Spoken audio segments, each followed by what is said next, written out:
Anyways. Meeting is called to order. Please stand for the pledge.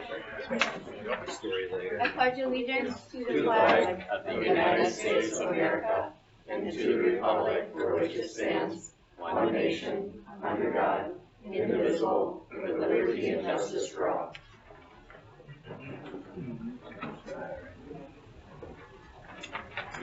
Roll call, please. Chris Miller. April Carlson. Present. Mickey Miller's here. Darcy. Here. Greg. Here. Danielle. Here. Jeff. Here. Eric. Present. And Mindy. Here. One guy. Hey, are there any adjustments to the agenda? Okay, is there a motion to approve? Move to approve. Second. Any discussion? Okay, those in favor of approving the agenda, please say aye. Aye. Any opposed? Okay, agenda is approved. Announcement?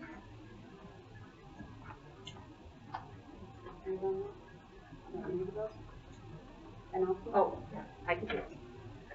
End of year staff ceremony is May 30th at 1 o'clock at the secondary school commons. If there are board members who would be available, who can come in and help serve cake, etc., that would be fabulous. Right at 1 o'clock is when the cake is? Basically, between 1 and 1:30 is when we'll start serving. So I can we're do that. there at 1. Okay. So put that down. I can give you a lukewarm, Okay. Same. Okay. tepid commitment. I'm unavailable this year. Nikki. I'm at a retreat for, Okay. not really a retreat, but they call it that. It's a nice word. It's a nice word. And then graduation also. So board, as in the past, will be handing out flowers. I'm available today. Okay.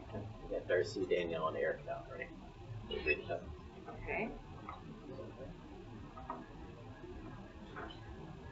I feel like 3 is Yep. Yeah. I can do backup. So you need more, because I'll probably be there. We can do a jump ball or Right. bench press. Yeah. We'll just throw a flower and see who catches it. Or I'll you- I only need to hand one I ball wanna out be there actually. this year. With the big hugs. Okay, do we have any community input? Okay.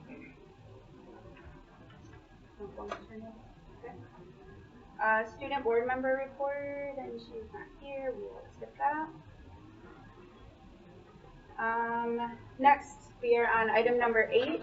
We have a presentation on student learning and MTSS. And we have 4th grade teachers, Carly and Kate here. Hi. And I was just talking to them right before we started, and I just want to share that I'm so excited that they're coming and sharing this. I did panic Sarah Payne to begin with, because when I said, oh, this would be great, can you present at the board meeting? She's like, oh, Mindy, nobody's going to want to be called out for good stuff if you make them present at a board meeting. But these two ladies jumped up and did this, and I'm very excited. There's some great news happening. Thank you. The board very much appreciates hearing good things that are happening. Yeah, And we well, don't this hear is it great, enough, so thank you. we're super excited.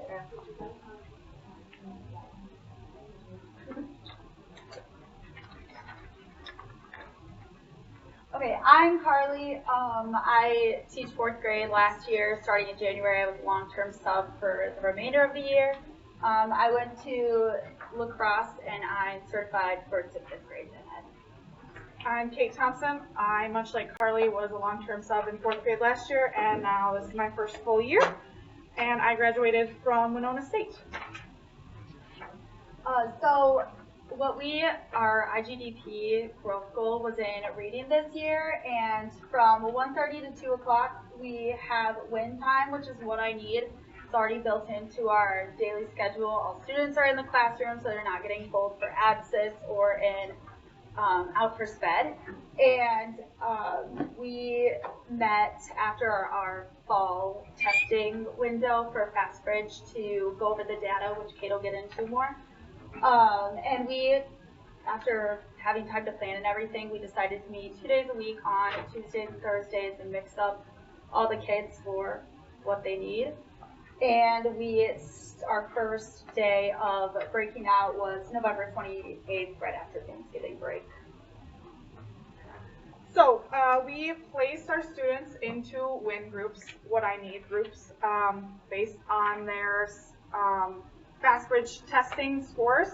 And so we looked at the A reading assessment, which directly from the website it says it measures broad reading ability and predicts overall reading achievement. So it's just reading skills in general.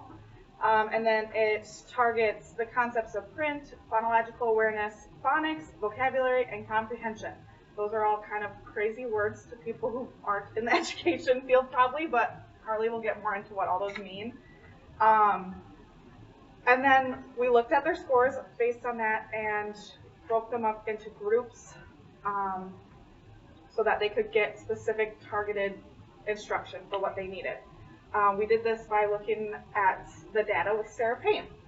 This test is also adaptive, so Yes. it changes based on how the students answer, so it really is reflective of their skills and ability. Sorry, go back one, sorry.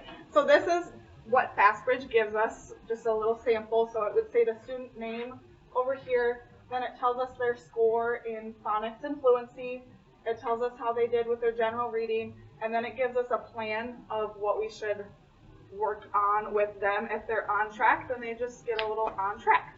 So that's kind of what we looked at with Sarah. And with this, sorry, no, it's okay. It's super user friendly. So if you click like the top of the plan on the actual FastBridge, it orders the students and groups them automatically. So we grouped them in like a minute. Okay, now we're ready. So I took the high risk students. There was 9 students, but they needed the most intensive intervention. And so I had a really small group of 9 students, and we worked on phonemic awareness and phonics, which phonemic awareness is more auditory, so it's just listening to the sounds and words, manipulating them. So we said rock, change the r at the beginning to d, what do you get, doc. So it's the foundational part of reading to understand word sound. And then we progressed into phonics, which is associating the letter sound with the letter and looking at letter patterns and stuff. So we were able to kind of build that progression. So we went from auditory to phonics, which is more of the visual correlation. And I worked a lot with FastBridge interventions that they gave us. And then John Steffes worked with the next level of students that were at some risk for academic failure. And he had 17 students, and he worked on fluency, which is reading quickly and accurately, which helps with understanding what you're reading. And he also had some targeted phonics instruction as well. Then Carrie Russert worked with the next level of students, and Carrie and I both had pretty big groups because we had some pretty awesome students who were on track right away. And so she worked with comprehension and vocabulary. Comprehension is just understanding what you're reading and being able to tell it back to someone. And then vocabulary is the vocabulary words that are in like understanding what they mean. So Carrie worked with the on-track students, and then I worked with the students who were exceeding or like way above benchmark. And I also worked with comprehension and vocabulary, but I did a lot more in-depth analysis of that kind of stuff. Okay, and then these are just some resources we used. So I was able to get an Apple grant, and I feel very lucky to have gotten that, and I bought lots of fun books to do with my students, and they really enjoyed them. We are almost done with our last book of the year, and they've really loved the books that we got so far. I know Carrie used, sorry, I was going to say, can you share the titles? We read Out of My Mind by Sharon M. Draper. It's about a girl who has cerebral palsy and can't talk, but she's like telling all of her thoughts and stuff. So we did actually a project along with that we made a little communication board because that's what she uses in the book.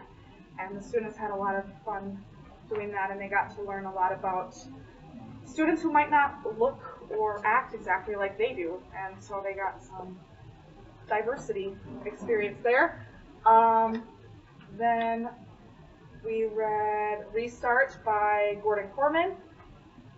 I also bought, there was one other that I bought with the grant, but we didn't quite get to it. I'm hoping that next year, because we'll hopefully be able to start earlier, I'll get to it. I can't remember the name of it off the top of my head though. Yeah, go ahead. Okay.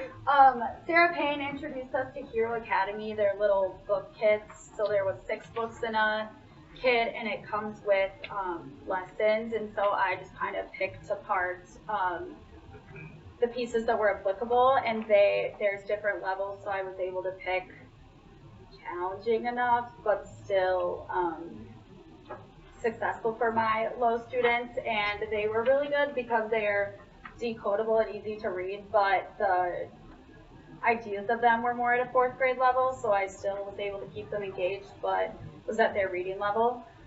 And then I started the interventions with FastBridge, like I said, which FastBridge said these kids need to work on phonemic awareness. Here's the activity. So I started with that for the fall section, and then after winter, Lexia is a literacy program that we use. And I was able to pull some interventions for that to push them to the next level. So our first fall assessment we took right at the beginning of the year. It was late September, early October. And we saw lots of students who needed that extra boost. So we already had been doing interventions in our classroom and working with Deb Tranowski for access reading help, but we wanted to do a little bit more. So we chose to do the win time.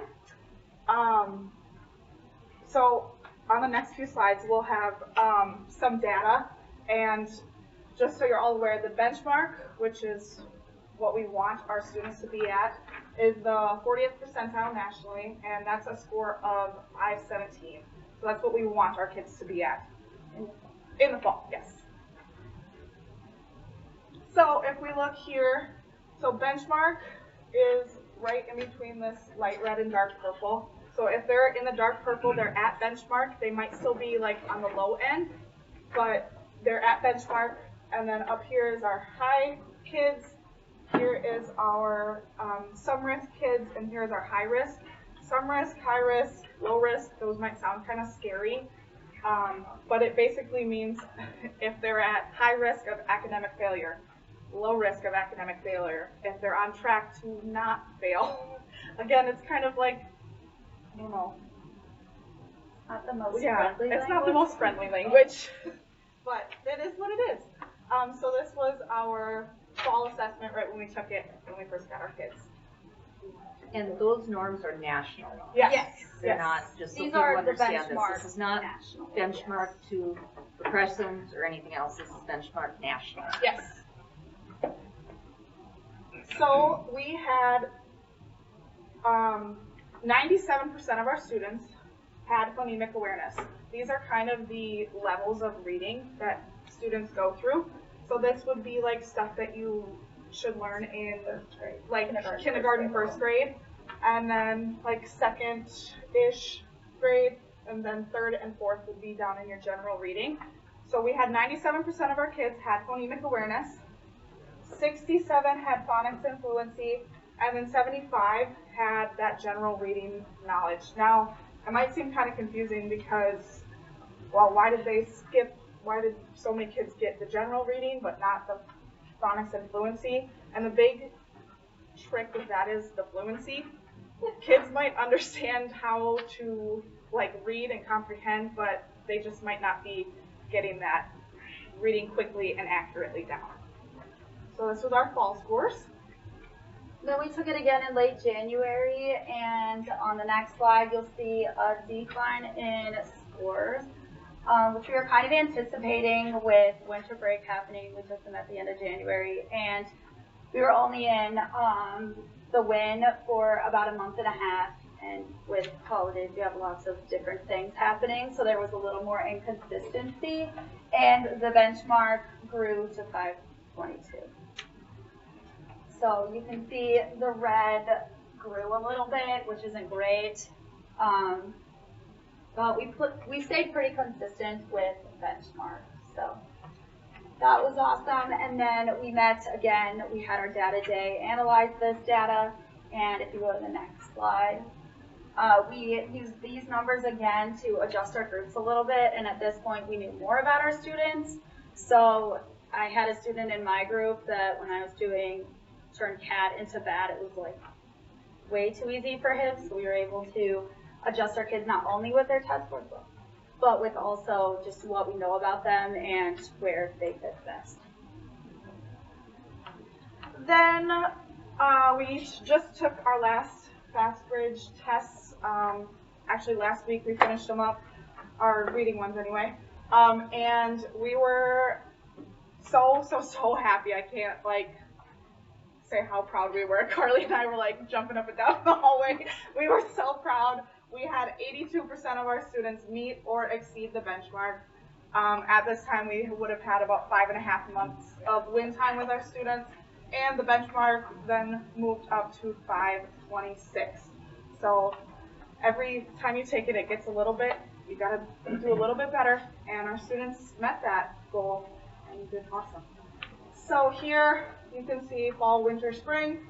Our red declined a lot. We went from 8 students in high risk to 6 students. Here we went from 15 at some risk in the winter to 8.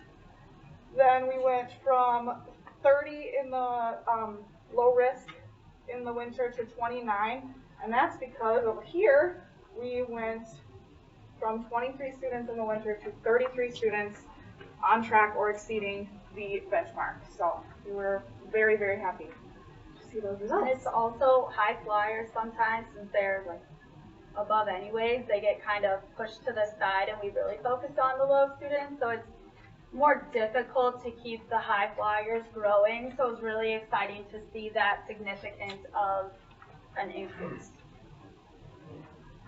So then this is the same stuff here. As a reminder, where we started off in the fall, we had 97 here, so we stayed consistent with phonemic awareness. Here in the fall, we had a 67%, and we grew to 79. And here in the fall, we had a 75%, and we grew to 82%. So, thank you. So next year, we're hoping to continue this, but now that we have a foundation and know what we're doing, we're hoping to start sooner, October, and being more flexible with our scheduling, sticking with 2 days a week, maybe not just Tuesdays and Thursdays, but if we can't do a Thursday, maybe doing a Monday, just to keep that consistency with the kids, and then potentially hoping to add this into math win time from 2 to 2:30. You guys have any questions for us right now? You do. Sarah Payne is a great. Otherwise, you can reach out to either of us. Our email is the typical, Kate.Thompson, ISD, K-12, and hers would be Carly.Boston. Great job. Yeah, thank you. Thank you, ladies.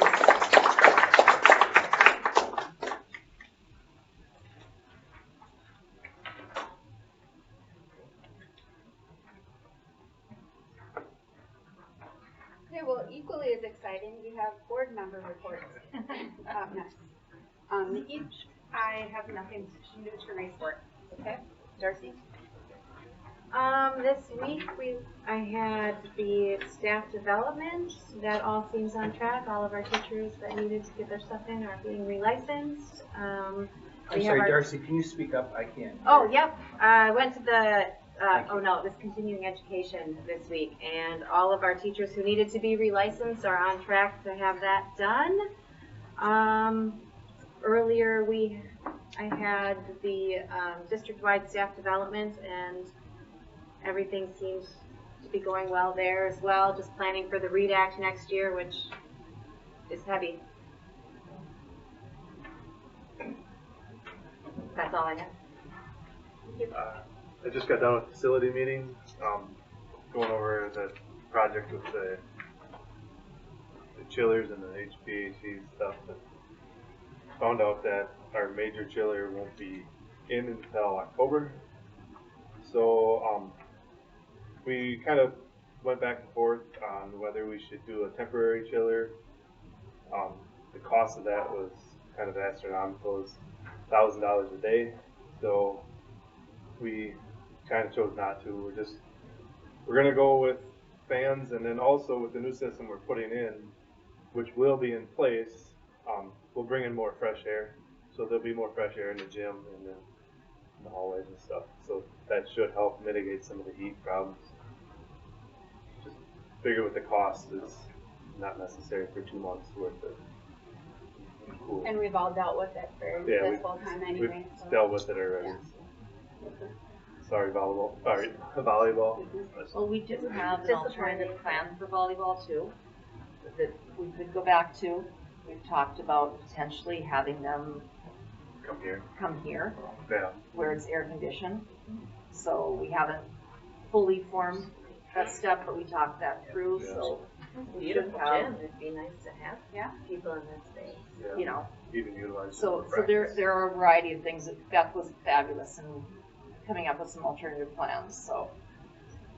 Good proactive planning there too. Nothing to report. Attended HFED meeting, the ALC is exploding, so they're actually moving the ALC out of Southwest Tech, or Southeast Tech, and they're moving it into the HFED office building itself. So there'll be a savings of employees, more adults more adults on, how do you want to say it, on hand in case there's, needs, and the Winona Mall project is steaming along. And then on a personal note, I had a family member who attended the middle school, Welcome Middle School presentation, and they were super impressed. And this gal is a former educator. Their student is most excited about the cafeteria. Not the first time I've heard that. And then the second thing was they were so impressed with the musical instrument choice. They had all the instruments laid out. So, it's the little things that we don't think about.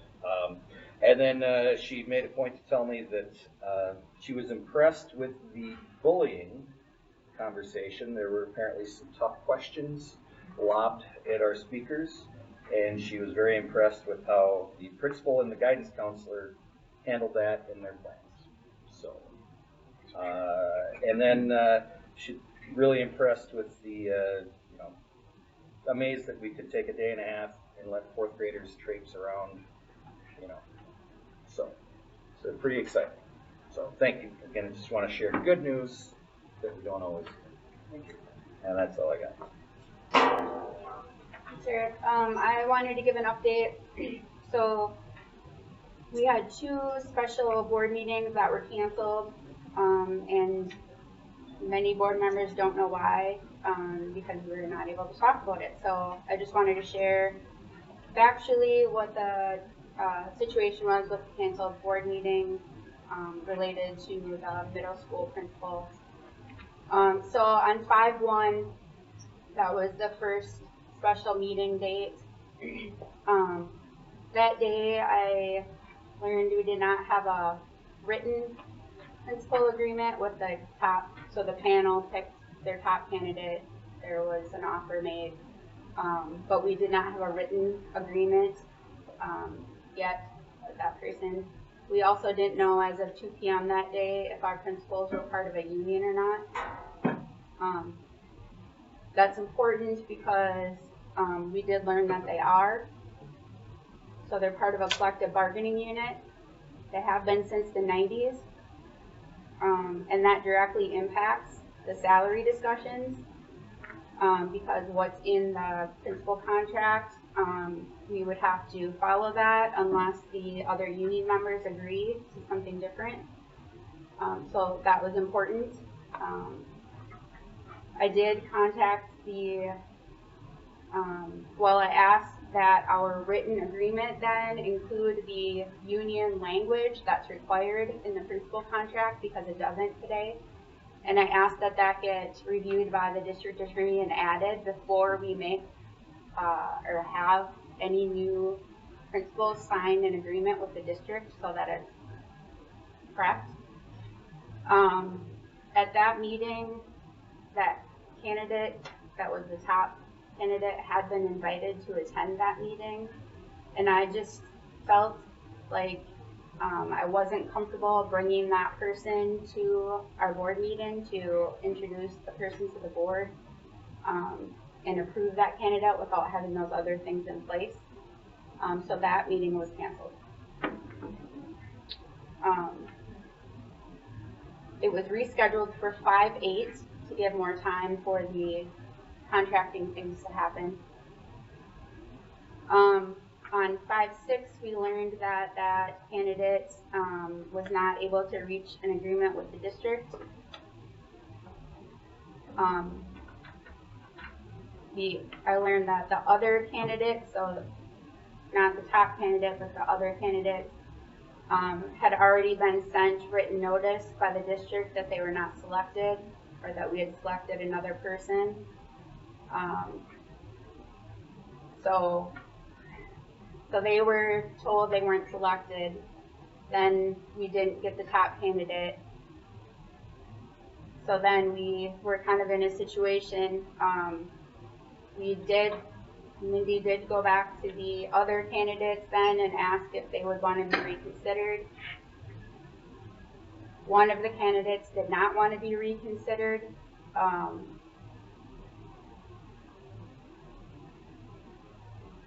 What that second meeting then was going to be was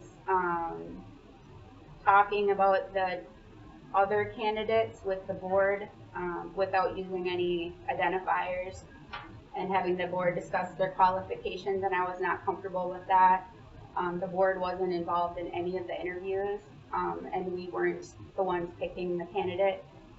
And I didn't want to have a public conversation about any of the candidates, so I did contact the district attorney myself with my concerns. After talking with the district attorney, Greg and I did meet with Mindy. We made the decision then, based on the guidance from the attorney, that we needed to repost the position at that time. So Greg and I did ask that the job description be clear, that it was a middle school principal position, and that experience was required versus preferred, which was what was included in the first job description, based on previous board feedback. So the board has consistently said we would like an experienced middle school principal that can help with some of these behavior issues we're seeing. We also asked that the contract and the salaries with the principal collective bargaining unit get updated and hopefully negotiated before the next candidate is selected. We do have that first meeting on Monday to start those negotiations. We also requested that the same panel members that were involved in the first set of interviews be invited back to interview the panel members, and we asked that the original sets of questions that the panel members submitted would be used for the next set of interviews. We also canceled the special meeting that day as well, as you know. So that is the information as I know it, and that's why both of those special meetings ended up getting canceled. And then Mindy will give an update in her superintendent report, as well as I added as an agenda item to discuss the going forward where we're at with the current middle school principal interview process, and any questions from the board for me on that. I have one. Usually when you do this type of interview, aren't those involved usually ask whether they'd be comfortable if number one candidate doesn't take the job, to give it to number two? Was that done? And they were fine with that? And did we offer number two as well?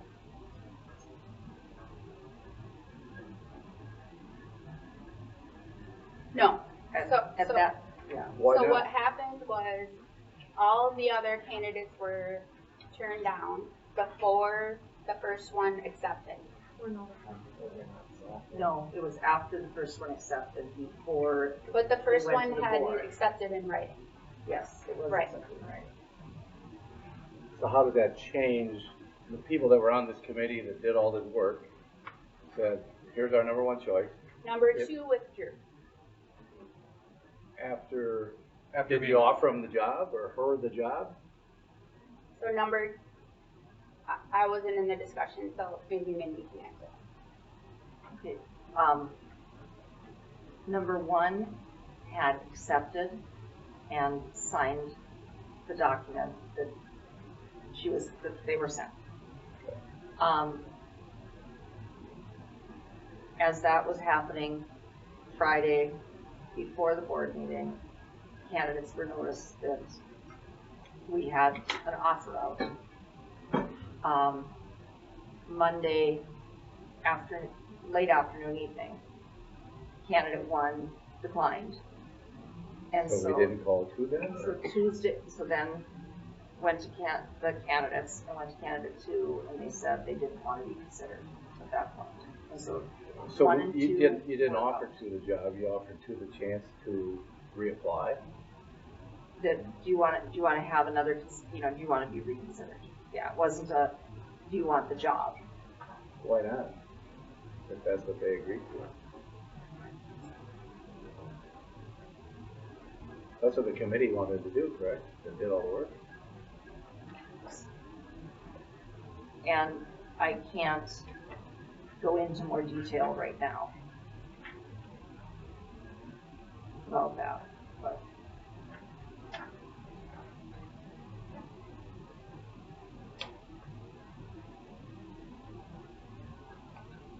Any other questions from the board?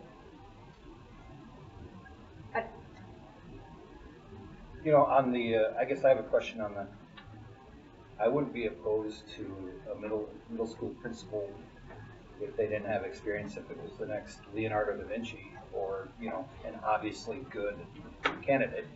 I don't know how the rest of you feel, but I agree with you. so I look forward to the conversation later in the meeting on next steps for the middle school principal. If we can discuss, my 2 cents on that is we need to foster a leading district where we are able to promote within and give them that experience. I think we have that ability to do that. We have incredible people here, and we need that. I mean, that's going to be a promoting environment that people are going to be drawn to want to work for us.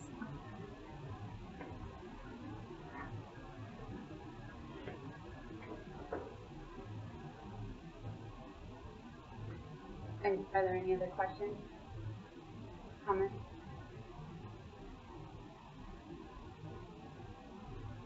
Okay.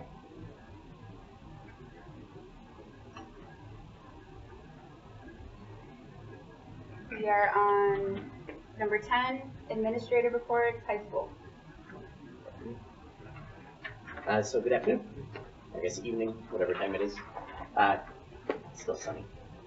So we have 7 days left for seniors, 10 for everyone else. We're definitely in the home stretch here. We just got through Teacher Appreciation Week fairly recently. So we did a lot of things to appreciate our staff and everything else. One thing kind of on a personal, I'd love to see board members get involved in that week in some way, shape, or form. So it's always that very first week in May, that first full week. So need something to put on calendars and kind of keep in mind for next year. But we do a lot of things within the building to help everyone feel appreciated. So it would always be nice to get people from outside of the building as well to do that. Also, during the first part of May, we had our final staff development day of the year. I know there's been some questions periodically about what kind of stuff happens during those days. So I kind of outlined a little bit more of a lot of the stuff that happened. We do take some of this opportunity to work on building relationships district-wide, because obviously elementary staff is here. Everyone else is over at a completely different building. We don't get a lot of time to interact, a lot of time to share, to recognize that, hey, this is a district-wide effort, and kind of do a lot of that communication across all levels. So to kind of bring that together, talk about kind of what are the things that we see, where do we want to go as a direction. We also did a lot of kind of reflections since we're at the end of the year. What are things that went well? What are things that we want to do a little bit differently next year?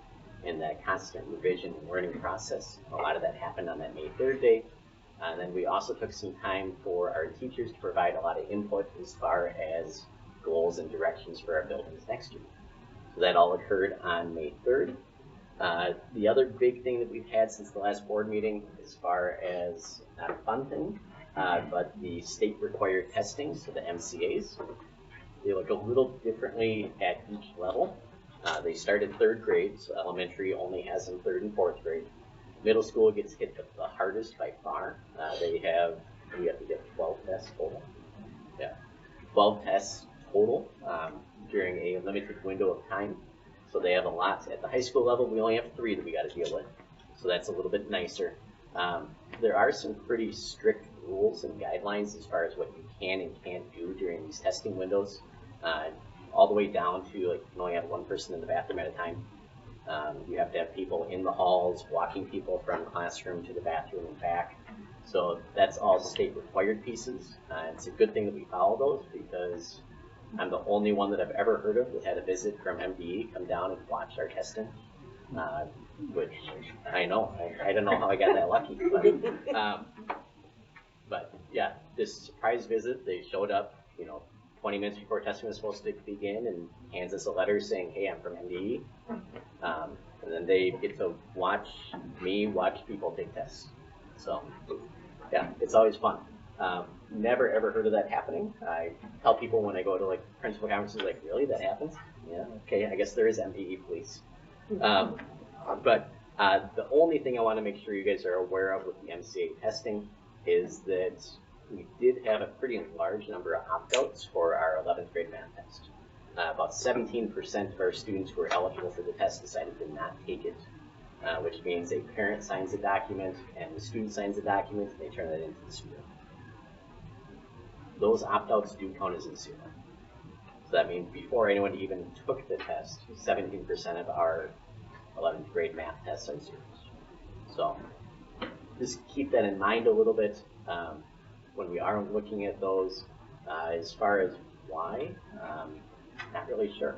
Part of it is that they have the ACT usually in April, so a few weeks before the MCAs.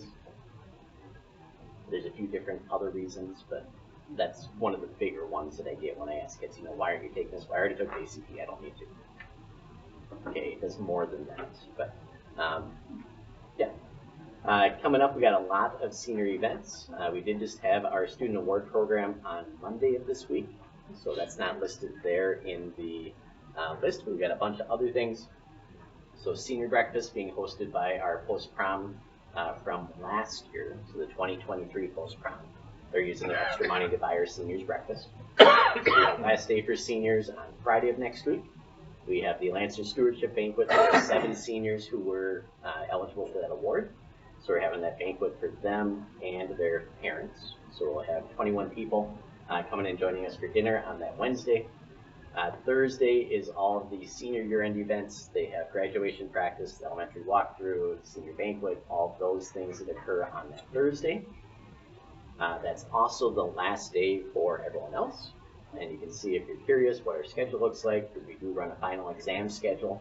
And then on that Friday is graduation. So doors open at 6, programs at 7.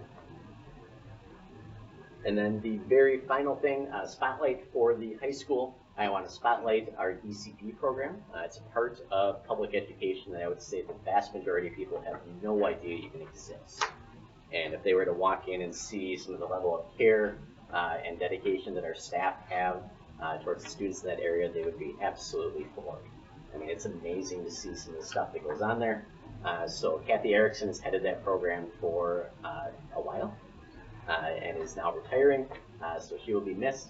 But we also have a full team of paras, so there's 5 of them that work in there, most of them largely in one-on-one roles, and they do everything from feeding to medical needs, to changing, to, you name it, they do it for these students.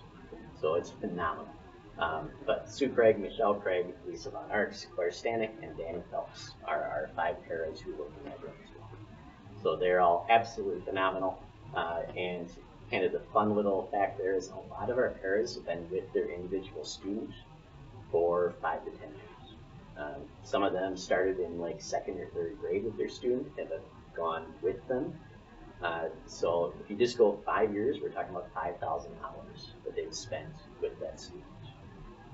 And if we're talking about 10 years, we're talking a lot, right? So this is a whole other level of dedication. So if you see any of those individuals, please make sure that you thank them for all that they have done and what you continue to do. That's it. And we got senior class pictures. One inside, and thank you to Brittany for coming over and taking them. You can see why we do an inside one, because if you zoom in on that one, it's a whole lot of squinting. Yeah, so that's why if people say, well, why don't we publish the outside one? Because there'd be a lot of people who don't like this. So we don't want that. You did a silly one, and they were all right. Yeah, like covering their eyes. Yeah. But again, thank you to Brittany for coming over and taking this. Thank you, Jacob. Yeah. Jacob, I have a question on the MCA testing of those juniors that didn't take it. Yep. Were a lot of them like PSEO or online? There's a small number that are PSEO. We don't have a whole lot of juniors that are full-time PSEO, but that was 2 of the 15. But we the other do try 13 to are still there. get them to take the test if possible. We reach out, they don't always respond. But that's 2 of the 15, but the other 13 are people who are in our building every day, all day long. And so even if they take their math class online and they're in our building, we expect them to take the MCA as Yes. well. Yep.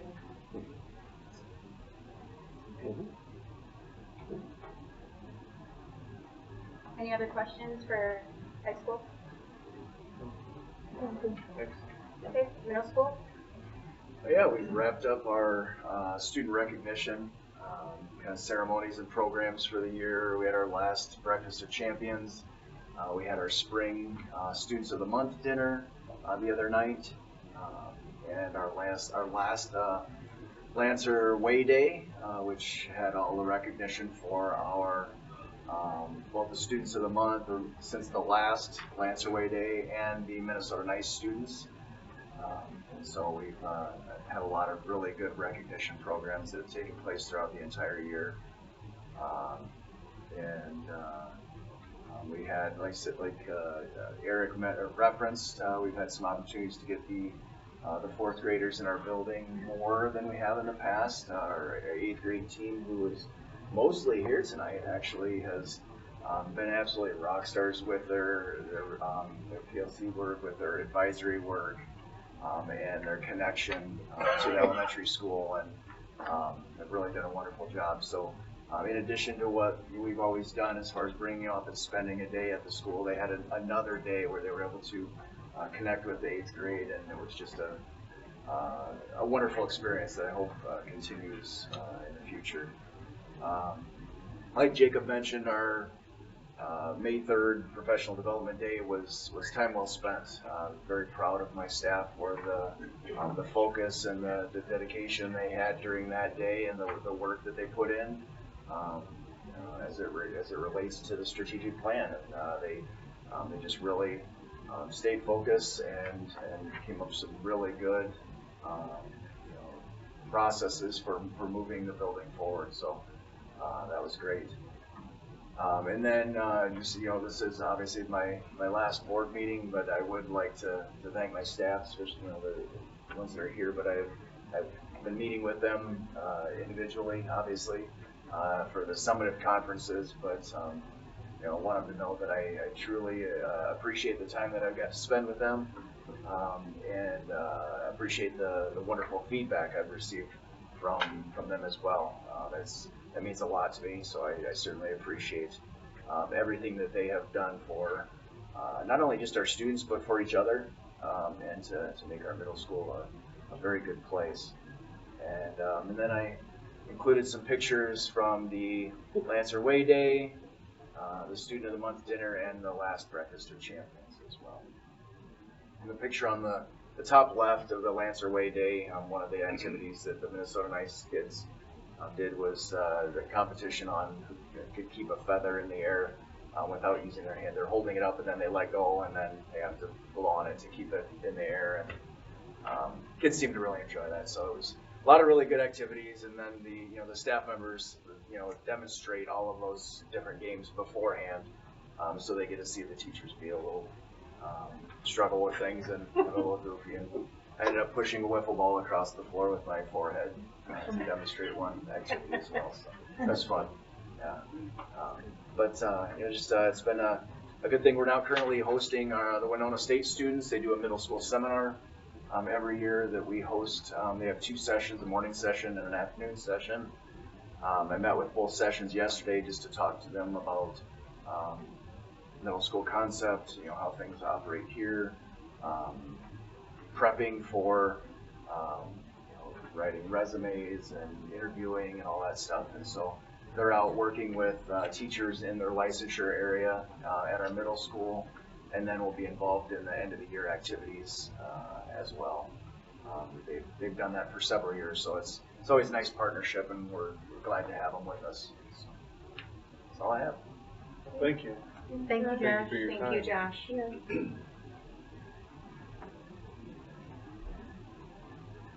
questions? Okay, on to elementary school.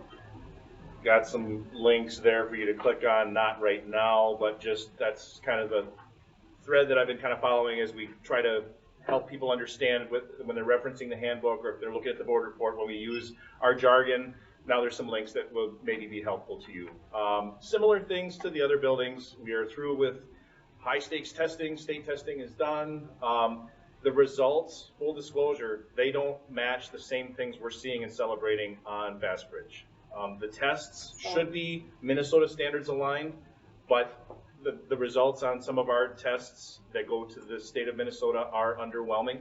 I will fully disclose that to you, and part of that is because if students are giving their best effort, we do the best we can to coach them and help them, prepare them. Jeff? Yes. I want the board to know that MCA data is always embargoed until right around state fair. So Okay. any discussion of that is not Okay. appropriate at this point. This is a window that's open to check the data and to make sure that our data is, that like names are spelled correctly and the student ID numbers are accurate, and then all of those type of things. It's a time to check the data, but I need to stop the conversation because we can't talk about what any of our numbers are. The people who see those can't share that. Thank you for that. A good clarification on that.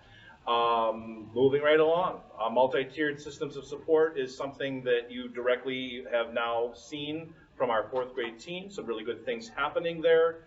We're preparing for some additional training that will be happening all year next year for a first cohort, and then there's going to be another cohort in a couple years that really gets to the instruction and helps our staff really understand what's called the science of reading, which is those basic components that we're grouping kids to make sure they're getting their phonics, they're getting their basic building blocks. We want to standardize everyone's understanding of how kids learn to read. So that's coming next year. It is the season for leaving for learning, and that means we've got, weather permitting, a field trip tomorrow to Great River Bluff State Park. The 4th grade goes to the Science Museum coming up next week. They went to Farm Safety. This Friday, we have a whole grade level traveling to support our special athletes sort of like a Special Olympics Day. So that's really something to celebrate and support each and every one of our students. So a lot of great hands-on learning experiences happening this season. We got some dates for you to consider. Thursday this week, you could scroll just a teeny bit, Brittany. We invite you to our spring concert for our littles. Barb does just a fantastic job. It's always a great show, and this is where the kids learn how to perform. And the stage etiquette and the audience etiquette, it's just a real treat to have them perform in our auditorium. Awareness, the last day of school is a half day as you were, and then we're going to leave no time until we get right back at it with the bike rodeo. So huge thank you to our 8th grade friends. We did a fun night that kind of came together on relatively short notice. Okay, that has nothing to do with that. That's a concert from last month. Right here on our grounds, our 8th grade team provided face painting activities, bags, playground activities, a treat for the kids. It's been awesome to have the 8th grade team come over here. They started with the kindergarten, reading with kids, reading with the first graders, activities in the gym, 2nd grade, 3rd, 4th, and then kind of capped it off with this most recent fun activity night. So huge thank you to the 8th grade team for making it a priority to make that connection. Kids helping kids is just a great thing, to see. I think they have really matured, and our kids really enjoy that connection too. So thank you very much again, 8th grade. We wish to continue that. Again, some pictures there for you. I do want to do a small amount of advocacy and awareness for my staff. You saw a couple 4th grade teachers there sharing the great things that are happening. Mindy and I are working on a plan for staffing for the future. The staff have shared with me their data about behavior in academics and concerns, if we are to move to a 3-section school from being a 4-section school, as we've already kind of started, as we see enrollment decline for a little blip, and we're hoping to turn that around. So Mindy and I are working closely on a staffing plan for that. One thing to be kind of aware of is when you saw those WIN groups there in 4, you saw we were able to accommodate like the high flyers, a group of 9, or the kids that really need intensive intervention in like a single-digit group. If you go to a 3-section, it's more difficult to target those groups. And that's just an awareness that that's a sacrifice that we're going to be making as we realign our staffing to meet the enrollment that we're seeing.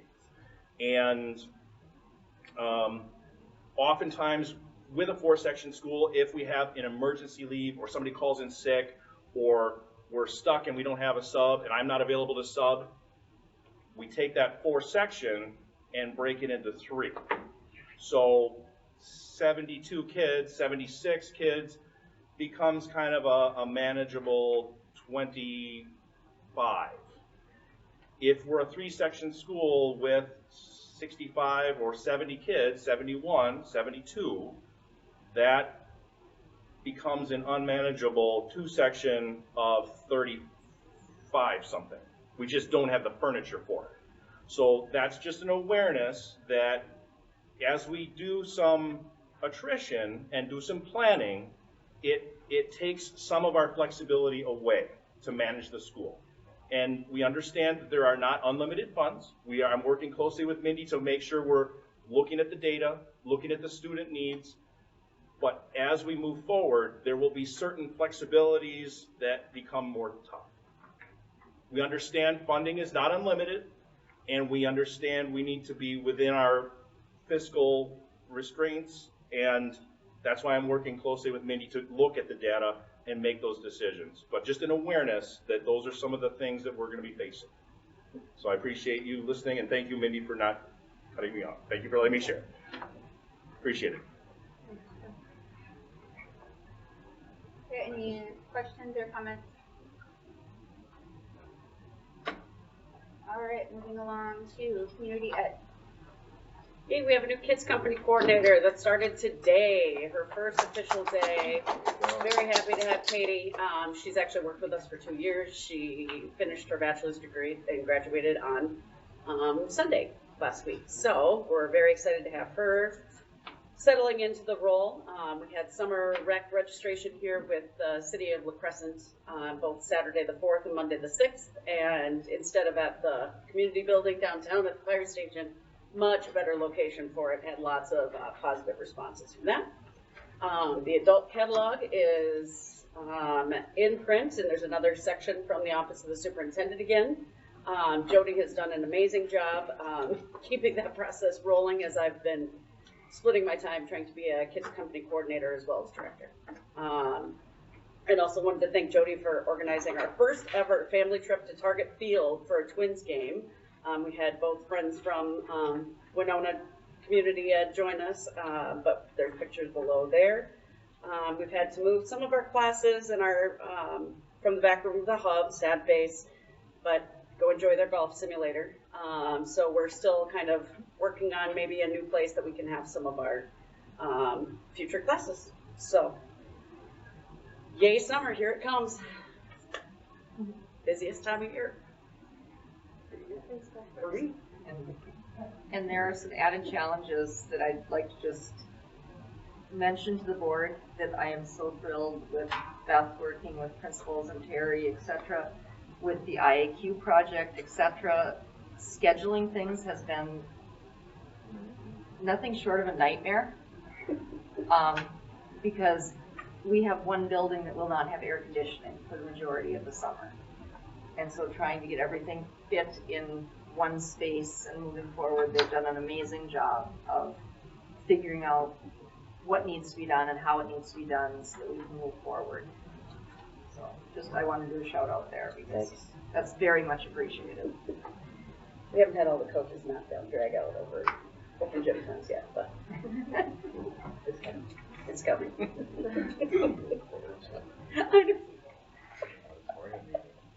Any questions or comments? Thank you, Beth. Terry, I didn't see you on here, but you're here. Did you want to give any activities update or? Other than we are starting, the main one is we're kind of rolling into playoffs. You know, we're starting with everything here coming up in section time, and then we will be interviewing next week coaches on both with the girls basketball and boys basketball head jobs. Terry, do you want to talk about the girls football in the summer? Yeah, it's not really a school thing, so I don't know if it's necessarily.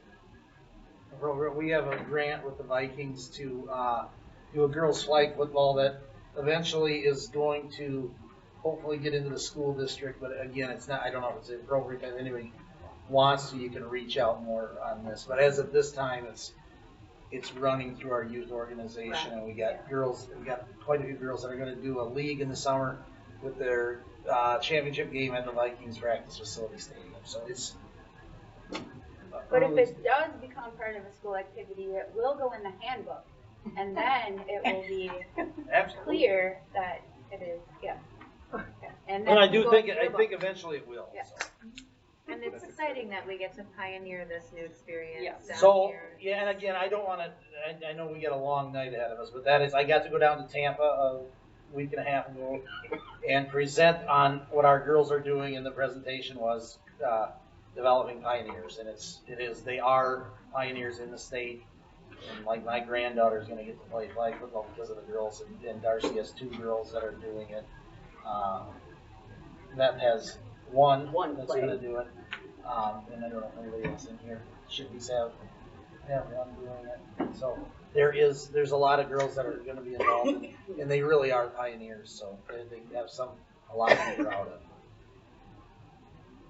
Thank you, Terry. Thank you. Mindy, did you want to go first, or would you like the media center update first? We can do media center update. Okay, that works. We have special guest speakers. We have guest speakers here, and this is a project that's gone on for. We talked about this since I started here. I'm just excited that we will no longer have the 1960s furniture and the even before that, books. And this is why board meetings were moved here, so that could get updated. Well, and once this is done, you'll want to move back. Yeah, that was the plan. Yeah. Yeah, so I'm Brittany McGuire. I teach social studies at the high school. And yeah, we have been working really hard to update and modernize the media center. I have a group of about 10 students that have helped select furniture, look at carpet, different things like that, so that we can make sure that we get a space that the kids have buy-in and are excited about. The business that we went with, Business Essentials, Nancy Byers is actually a parent of 2 kids in the district, and she was super helpful in finding us nice, modern, new things within our budget, to the point where she has volunteered her entire family that they're going to help with the install and putting stuff together so that she can save us even more money. So if anybody wants to help put together furniture this summer, that would be lovely. But if you want to go to the next one. So this is the layout, and I have actual pictures to show you what each section looks like, but this is the entrance. Circulation desk is going to stay the same. Christy will talk about the stacks and the books that the work that's been done over there, but if you want to click on the next one. So this is the area by the window. So lots of different flexible seating options, opportunities for kids to work independently and kind of have their own space to get stuff done, or to sit with their friends and be social, or do group work, things like that. So we have some of these like little booth situations, booth table. Click on the next one. And then the more traditional table and chairs, these are adjustable. This would be the board section, and the tables in the picture aren't organized in the way that you would obviously want to do them for board meetings, but this would be the space kind of toward the back of the media center. We also have, it's kind of hard to see in here, but like a little corkboard presentation built in. We're going to mount a TV in that corner too, so you can use that for board meetings or any presentations. Classes can come in there and use the space. Community events, anything really. This is kind of in the center, so just again more seating options. This cool couch with shelves on the back, so we can display student artwork or have more books, anything that we would like. And then there's a kind of mini presentation center. This would be more for like students working on group work or really small groups or classes even. But there will be another screen with like a small little presentation area, and then this flexible seating option as well. And everything's on casters, so any of the furniture can be moved around and manipulated however we want. Very cool. Yeah. Great job. Thank you. It's a team effort. Yeah. So if you don't know me, I'm Christy Moulton. I am a community member. I'm a parent of 2 kiddos here in the district. I am on the Board of Trustees for the Public Library, and I'm a part of their outreach committee, and I'm also a public school teacher and certified school librarian at Logan High School in La Crosse, and have been in the La Crosse School District for the last 14 years. And you probably know my husband is a staff member at the school as well, and you'll see him in some photos. I've been working with Mindy actually since she first joined us with the district. She met me here in the summer when I was poking around down in the elementary school library, helping get that set up with Jeff after a very long COVID building renovation process that went through. So we started talking about the middle and the high school, and she had started working a little bit with Brittany on the look of the space, and I said I want to advocate for not just the look of the space, but what lives in it, and the purpose of a library. So in November and December, I spoke to Mindy and the other middle and high school administration and talked about the need to really revitalize the collection. If we're going to redo all the furniture, what's the point if people aren't actually going to be, like, what is the point of having a library if it's just nice furniture and there's not the contents that it should have? But really a big part of that is how the access and the use of a library in the school really impacts the public library. And like I said, my role on the Board of Trustees is kind of that bridge that we're trying to create. There is definitely, with the last decade not having a hired certified school librarian, we see that impact at the public library as well in how students know how to use the library collection.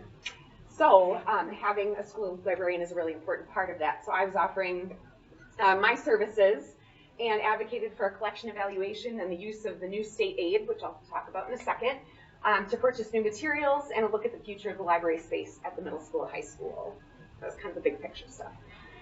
So a lot of people are like, well, where are you getting this money? Last summer, as part of that wonderful education package that went through, there was a statute that referred to school libraries, and school libraries now automatically get a distribution of $40,000 specifically to use for school libraries. And that is absolutely fantastic. There are some limitations to what it can be used on, but it's pretty flexible in comparison to other states. So for this first year, we kind of focused on resources and materials, and I did some advising on where you could go in the future with this. My professional recommendation was to allocate about $1,000 per grade annually of that money to maintain a fresh collection, and then potentially put the remainder towards a professionally certified librarian staff salary or a part-time librarian staff salary, something. But somebody who could be in there to actually manage the space or both of the spaces. So I had the opportunity to dig into the collection at the high school. I don't know if when you guys were there for board meetings, if you ever wandered into the shelves and looked at some of the things that were there, perhaps. The average age of the materials was the late 90s, and professionally that's about 20 years before the average age that's recommended now. 2012 to 2015 is usually for nonfiction, and somewhere between 2005 and 2010 is fiction. And a lot of the nonfiction was published in the 60s and the 80s. You could kind of tell when there were windfalls of funding based on the years that books were published and purchased for the library. The books weren't circulating. They were physically deteriorating, literally just falling apart. A lot of them were dirty just because they hadn't been touched in so long. A lot of them were irrelevant, inaccurate, dated, culturally insensitive, all things that we need to just get out of the space. It's not something that's checking out, and it's not good for our kids to have in the library. So a lot of it just didn't support the curriculum anymore. Because there hasn't been a certified librarian in quite a while to evaluate these things or work with the teachers, it just hadn't been attended to. And I actually said this, and I'll bring it up. I said, this isn't anything to and none of this is to be shame people, right? It is what it is. It's the status of it, but we can talk about how we can make it better. If you want to click through, I think the next couple are some pictures of books that I found in the collection. And I'll tell you, these weren't the worst or the best, but a few if you want to click through. So yeah, the Awesome Almanac of Minnesota. I had a Trapper Keeper that looked like this. And this was, I think, published in 1992 or 93, if I remember right. There's a lot of things now with Native American, Indigenous tribes and peoples that were improperly represented from books in the 60s and the 70s. So a lot of that attention has been drawn to that the last 10 or 15 years. So we were able to remove some of those things and invite in new culturally appropriate representations. This book was Hillary 1993 was published, and I kind of picked it up and I said, what would this Hillary say to today's Hillary? It'd be interesting if they could have a conversation. And the Stephen King book was from 1987, before he published a good amount of his catalog. I think there might be one more.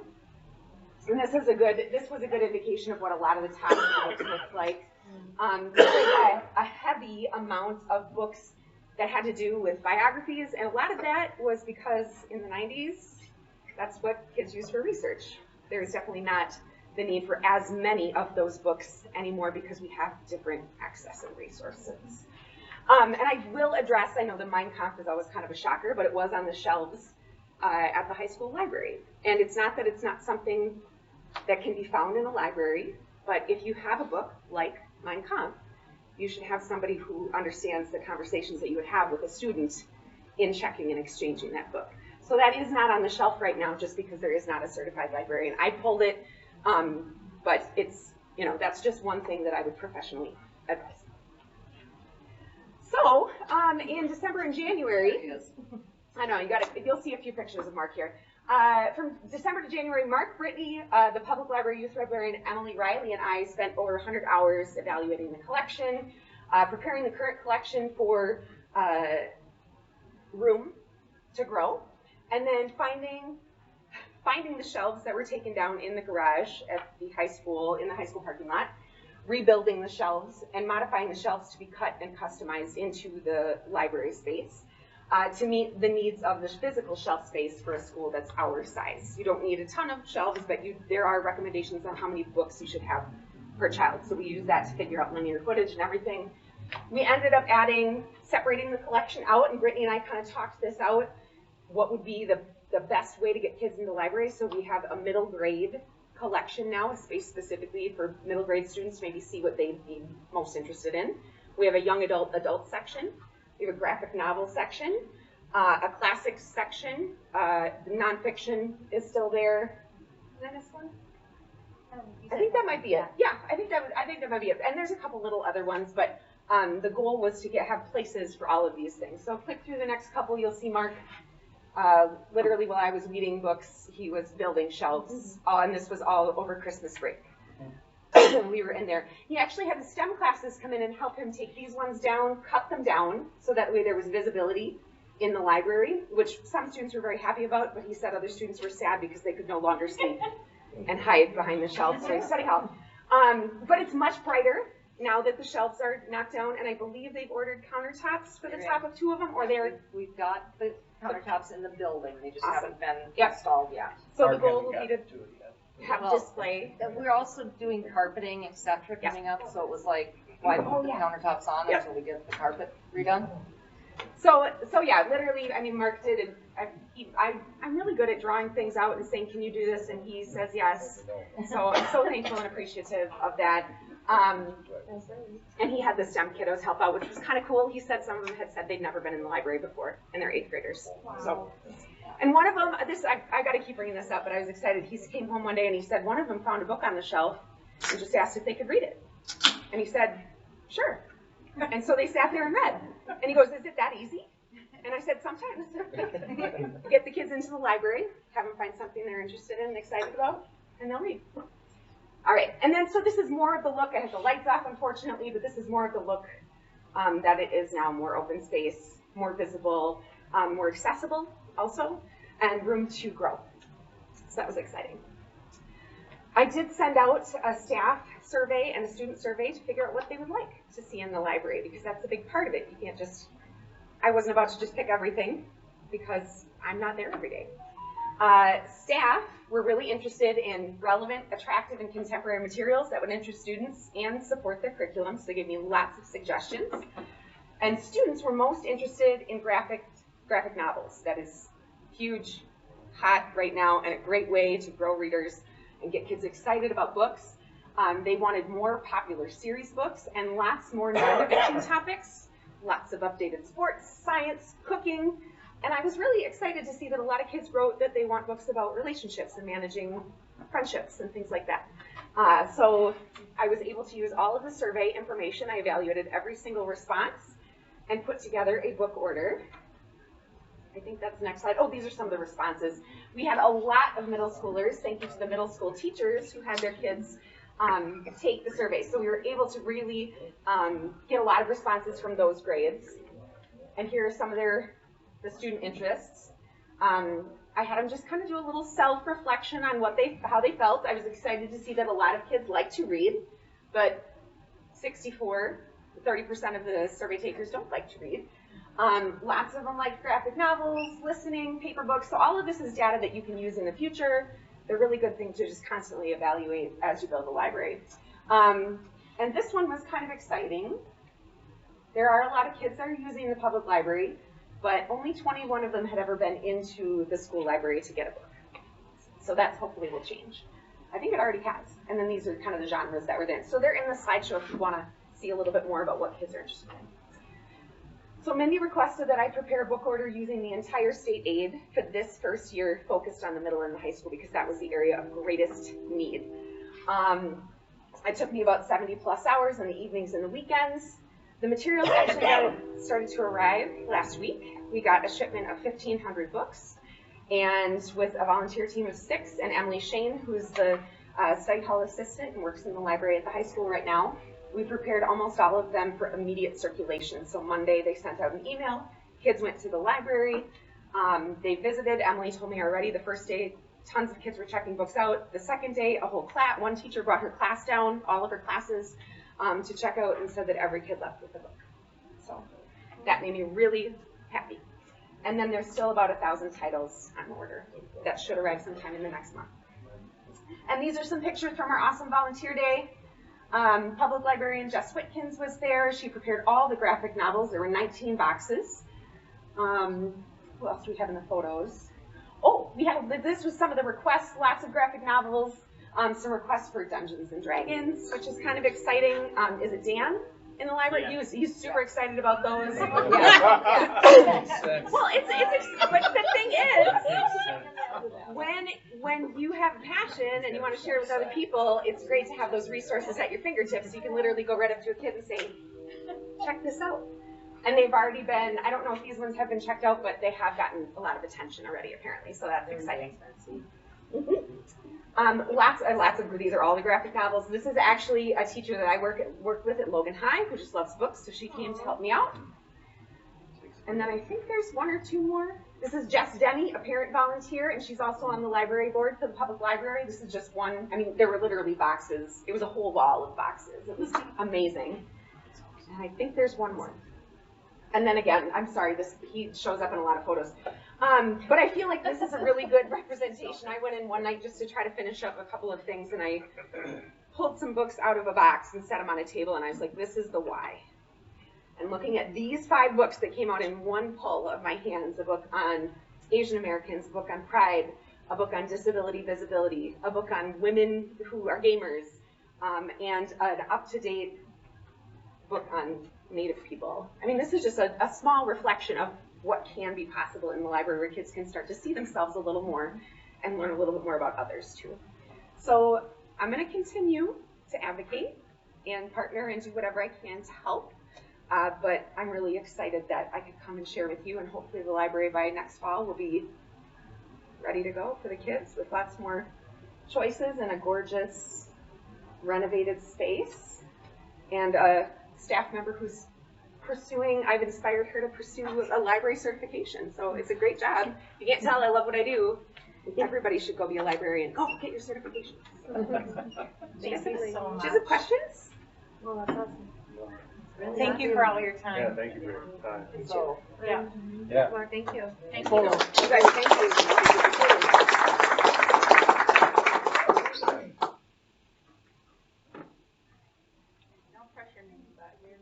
I know, I should have reconsidered.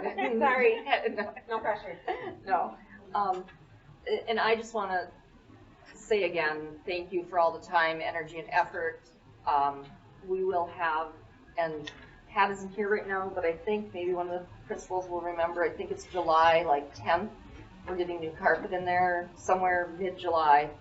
The new carpet will come into the library, and then we'll have everything set up. So it should be just completely renovated moving forward.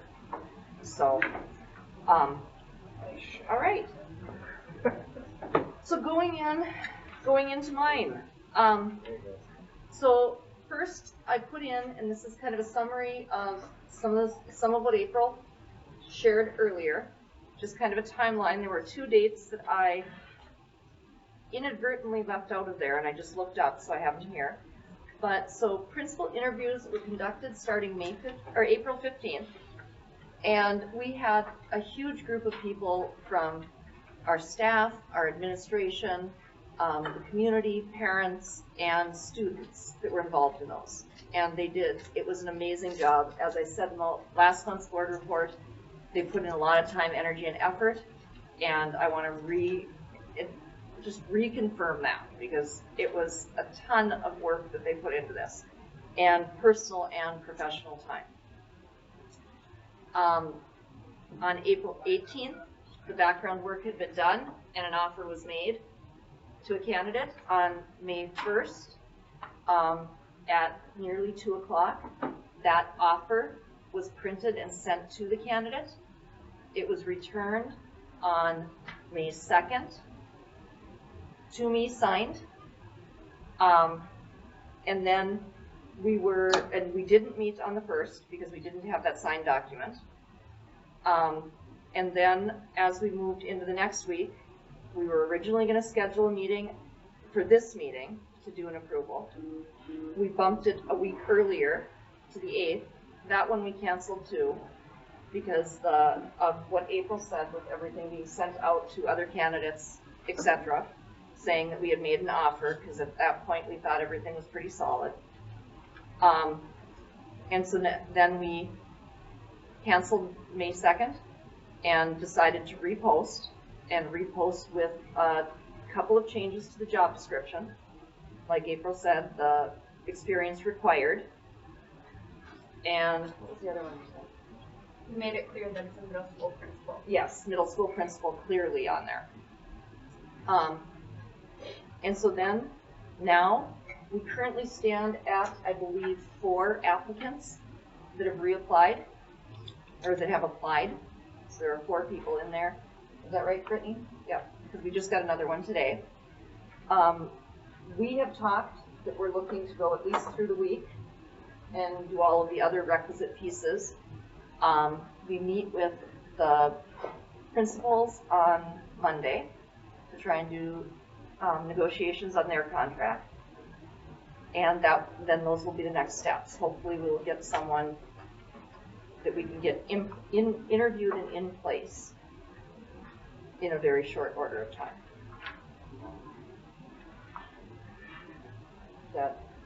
Any questions on that? Or?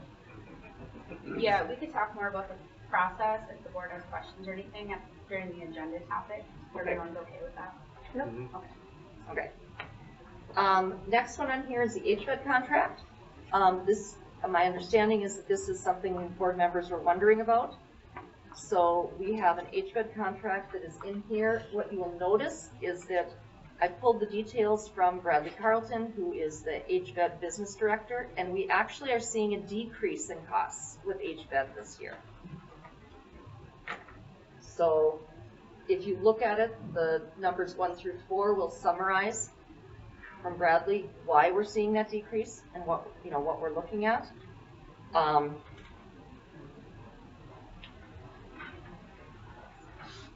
After that, I put HVED Mall project. This has been a question that board members have asked about repeatedly. If you go and click on the link there, that will take you to the HVED site, and there's about a 20-some page document that will give you ad nauseum all of the details about the mall project. And so if you go up and click on the April 24 board meeting, HVED has their board meetings the week after we do. And so the next week, this will be updated again to include anything they've talked about currently. This also has plans, etc. Like I said, it's a nice 20-some page packet.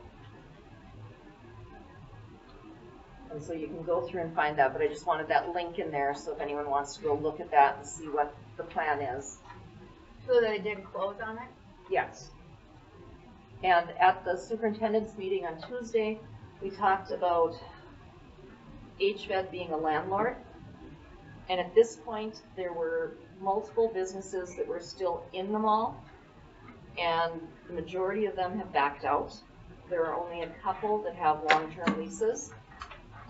One is looking to try and get HVED to pay a substantial amount of money for them to get out of their lease, and that's just not going to happen.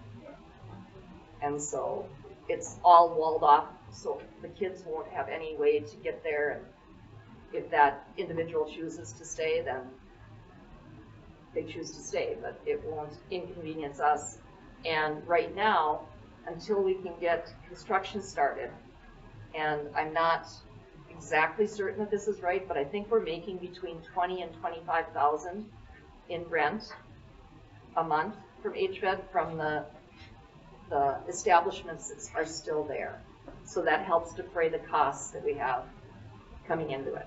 Now that will decrease as we move forward because leases will end and people will vacate and move to other places. But in the short term, that will help until construction starts. Planning for fiscal year 25. This was in last month too, and I just did a little revision to this. As you heard earlier, the revised budget was approved at the April board meeting. We know we are going to have some deficit spending this year. We knew that going in because that was all part of negotiations when we worked with teachers. And there will be some coming back to us next year from some of the funding that that isn't put through in the state until fiscal year 25. But as we're looking at that, we're doing what we always do, which is looking at enrollment, registration, and who do we have for natural attrition. So where are teachers going, what can we do, and how do we make sure that we right size to the student population we have. And so that's part of what's happening right now and that we've been working on. Any questions on that? For the HVET? Is Amy Rohr's position going to be posted? Yes, it will be. Yeah. Yeah, it will be. And we'll also have the student or the school nurse that's at this building. That will be posted too, because that was a retirement also. And so we just have to make sure that we have the right requirements on the job descriptions, because we've had a couple of things change as student needs for school nursing, etc. And we want to make sure we're inclusive of all of that. SMS contract. And so it is my recommendation that we continue working with SMS.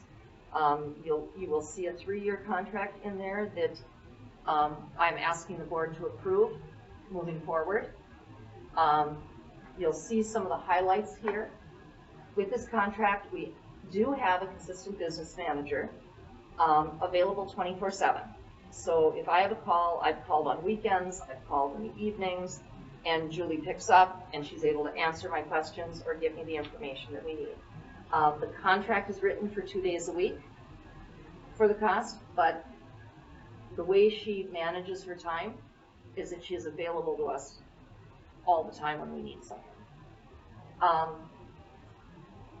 With going with SMS, business manager has access to about 38 different business managers, accounts payable and accounts receivable and payroll specialists. So that's a huge advantage. If there's something we haven't seen, other people have, we can find that out and have the right answers. Having someone contracted on the outside also takes out all of the external costs. So we don't have benefits, we don't have, all of the additional costs that go with that and payroll, etc. We also have all of the conferences that Julie goes to are paid for and taken care of by SMS. We don't pay any mileage or anything else going into the contract, so we're good there. Annual dues for her organizations are done by SMS. Julie has 24 years experience, and not just as a business manager, but also as accounts payable, etc. So she's able to go through and help streamline a lot of what's happening. Like I said, working with other schools, and right now, one of the things that we've talked about a lot since I started is getting consistency in management, superintendents and business managers, because the district has gone through quite a few previously. And this does provide that stability. So that is my recommendation. Local literacy lead is another thing that we have on the agenda. As of yesterday at the HVED meeting, I was just made aware that Southwest Service Cooperative is going to be hiring some local literacy leads there. Okay, so they have someone that they're hiring as a part-time to manage all of the curriculum and other guidance that they're going to be giving to the districts. And so the way it looks, we still may have to have someone coming up. However, they also pushed back when we need to have this by. So we'll know more in June of what Southwest Service Cooperative has hired. So that's something that we can either approve as it would be something we could do as a stipended like TOSA position or principal and special assignment position, just an extra piece to just lead that for the district. However, it might be something that Southwest or Southeast can cover for us. What's the cost if Southeast is covering it for us? Nothing. Because we're members. Because we're a member of Southeast, so that's just a benefit that they will give us. Sorry, what is Southeast Service Cooperative? Southeast Service Cooperative is member district in the area. So we are a member, and there's probably another 20 schools that are members, like, it's located in Rochester. It goes anywhere. I think Stewartville is the farthest one over. And then it goes, yeah, and they get group pricing on stuff. And so when we do, Do we pay to be part of that? ordering, is there a charge for that? Okay, I think there is a charge, but I don't know what it is. I've never heard of it. Do we use them for anything else? This is a sub of HVAC, I'm assuming? No, it's a separate from each vet. Oh, It's collective purchasing, you get better insurance prices, filters. Like coffee filters? Yeah. Air filters, ventilator filters. I mean, we need to keep steps. Well, that's true. Caffeine helps. I can go, meetings. Yeah, they offer meetings, that's where, like, if our organizations pull meetings together, they usually house them out of that area. They have, and if, Brittany, can you? So you're look saying up they Southeast? may be able to fill the role of us being mandated to have that? Yes, yes, Oh, that'd be good. Good Yeah. for you. yeah, it would be a good deal. So if you look, this kind of goes into all of the different things, and they do a ton of different stuff. So you When see would we know facilities that? management, cooperative purchasing, I think in June. Because if we don't, then we would have to post it, right? Right. And do we know yet if it needs to be an administrative level person or a teaching level person? I think we'll know better once I know what Southeast does, because that will, if they have the administrative level there, then it could be potentially teaching level. But so, and this literally, I just found out about this yesterday when I was at the HVED meeting, because the person who was hired to do the part-time work to hire the other people just accepted.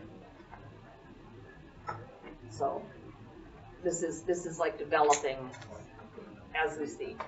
So, which is great, because it would be nice to have someone, what the state is recommending is you have one full-time person to do this, but districts the size of us in this area, it's just cost prohibitive to do that.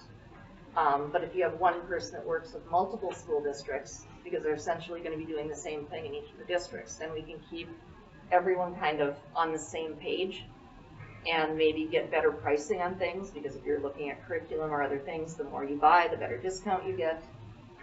So it's just, it will end up being a good thing, but we're just going to have to wait a little bit to know more. And these are some of the things coming up. I did highlight, the board meeting was moved from Wednesday to Tuesday, June 18th, because of the Juneteenth holiday. I just want to call that out for everyone. Any other questions?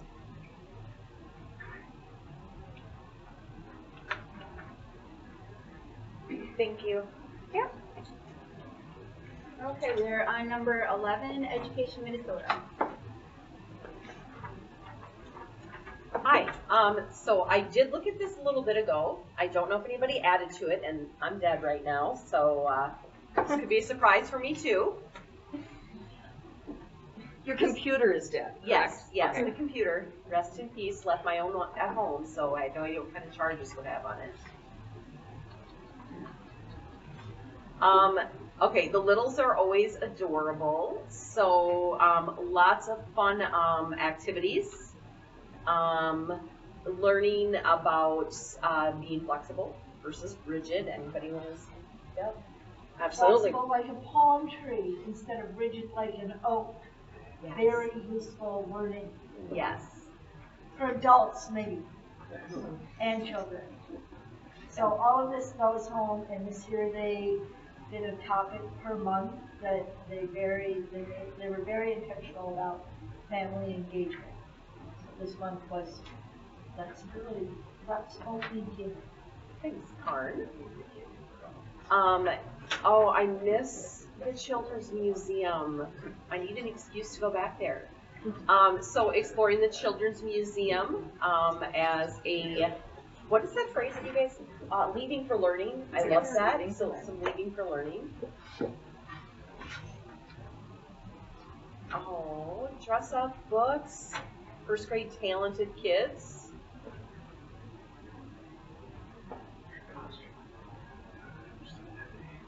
Again, some learning through reading for our library fans here. That must be the eclipse. Yeah. Yes. Oh yeah, yeah, yeah. Most The kids eclipse have that was anticlimactic because it was cloudy. Yeah. Same with third grade. I see some delightful eclipse glasses there. Oh, junior achievement. JA, awesome. Sour cream and onion cricket snacks. Are those actually bugs? They might be. There's a snake that eats things like that. Okay, okay. And then storybook character dress up. Dress up days are always good. I like sour cream and onion, but not crickets, so that's not likely. Fourth grade coming over by us, that was adorable. And I have to say too, my 8th graders would come back to art, and I was always very worried about them after they'd been here being like super like jacked up. And even my squirrels in my 8th grade class, that's all they could talk about was their interactions with the elementary school kids here, and they were, I'm sure there were a few hiccups, but they were so good just seeing them in the hallway touring the 4th graders around. It was awesome. So sorry, I can speak a little more knowledgeably because I was in this building, so, but it was fantastic. It was great. Spring concerts with, I mean, they're all littles to us, but with the younger, with the middle, or the elementary school. Oh my gosh, I love the They're probably bringing books to life or storybook Yeah. character day. Yeah. So fun. And some title reading with first grade, playing word games, nice. Oh, students of the month.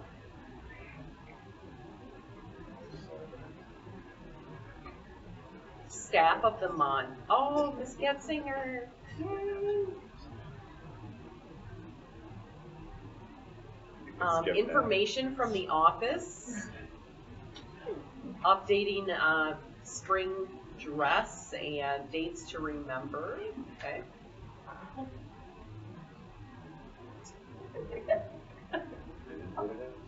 I think they just got.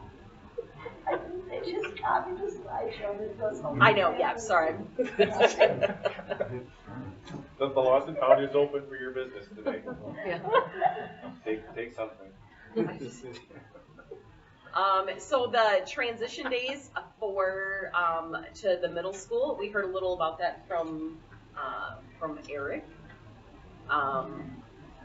Lots of great ways to let the 8th graders be mentors, and for kids who will be joining us at La Crescent and in the La Crescent Middle School to learn, be a part of it and experience a day.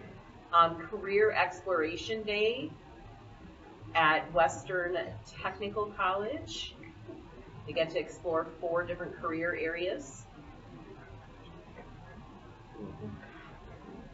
Ms. Blagsted's science class, caring for baby chicks. We have baby chicks at my house right now. They're kind of that ugly, awkward in-between stage. They kind of have wings, but they're not sure what to do with them.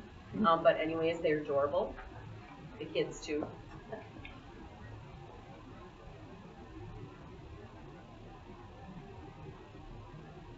Aw, outside time.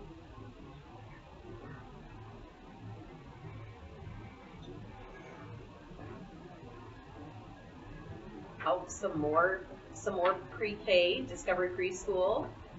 Do I see princess dresses in there somewhere? And then what are the glasses? Are those the? They don't have glasses? No, dress up. Imaginative play. Okay, sorry. They're all Mr. Potato Head glasses. Oh, okay, gotcha, thank you. Animals unit.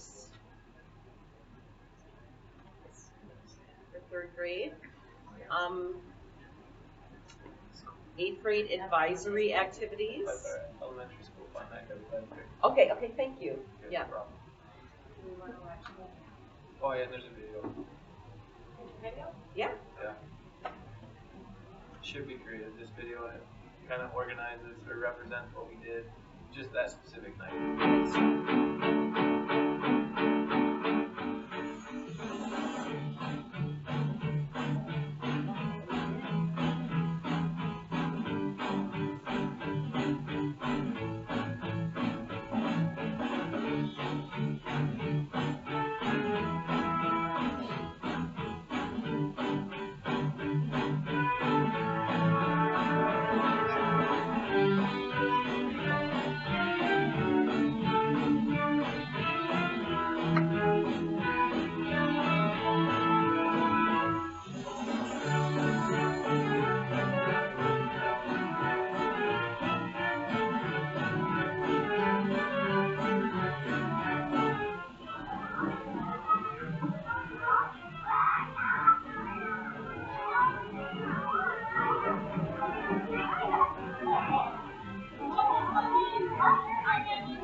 Thanks, 8th grade team.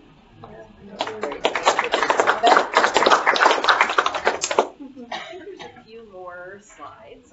So colorful fun in the K4 art room.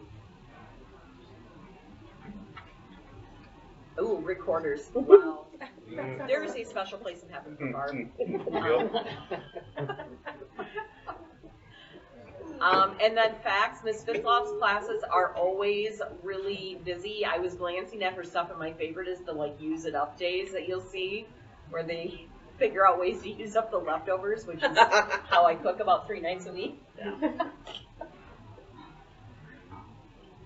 And senior strategies, just really learning some good post-high school survival skills, and she's been focusing on mental wellness.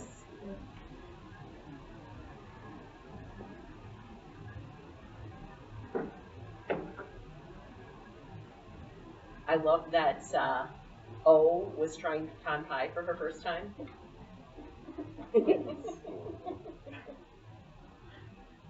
And then the must go or use it up day there on the end.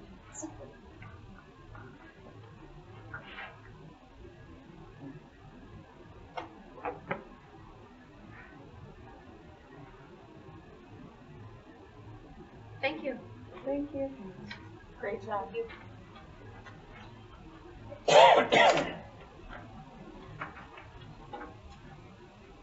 Just noticed from the video and looked out there, is that supposed to be grass? Is that supposed to be a grassy area that the grass isn't growing in it? Yeah. Too many little feet running over the grass. One of the hopeful projects would be that if we could get used turf to tack down there, so that it isn't that's so much, a good idea. you know. Carrie can find her. Probably can. It'll have the right logos on it too. Viking. Oh. Oh no. Okay, back on agenda. We are on 12, review and informational items, budget update. So through the month of April, we should be about 83% for revenue and expenditures. Revenue, you can see in the general fund, we're at about 79%. Expenditures, we're at about 69%. We're lower, but that's where we want to be, because at the end, in June, our payroll payouts come out, and that's a lot of percent that come in the month of June. So this is a good place to be. We're right on track. If you go down a little bit to all funds, you can see that we've got about 84% coming in in revenue and about 44% out, but that is really skewed with OPEB debt service at 0%. So if you look at them individually, you can see it's a lot closer to the 83% where we want to be. All funds summary, then we're down at 81 and 58. Again, that number skewed, but at 0%, but also it's lower because of those higher payroll expenses that come out in June. So we're sitting real good where we want to be right now. Go to the balance sheet next then. Go down to the bottom to see what our fund balance is at 26.88% for the month of April. If you go up just a little bit, you can see the net incomes there for all the funds. And then at the very top, you can see our cash balances, where all of our funds are sitting there for the cash balance. Everything's looking real good. We'll have some transfers made that'll clean up the community ed fund.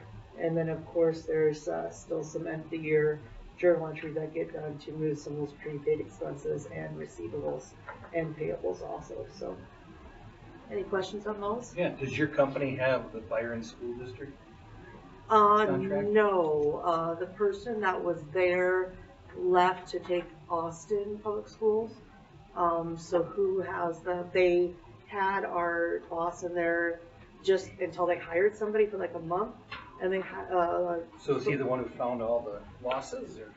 I don't know the So answer. for those who don't know, Byron is facing a $2 million budget deficit. So if you think things are ever bad, they're not that bad.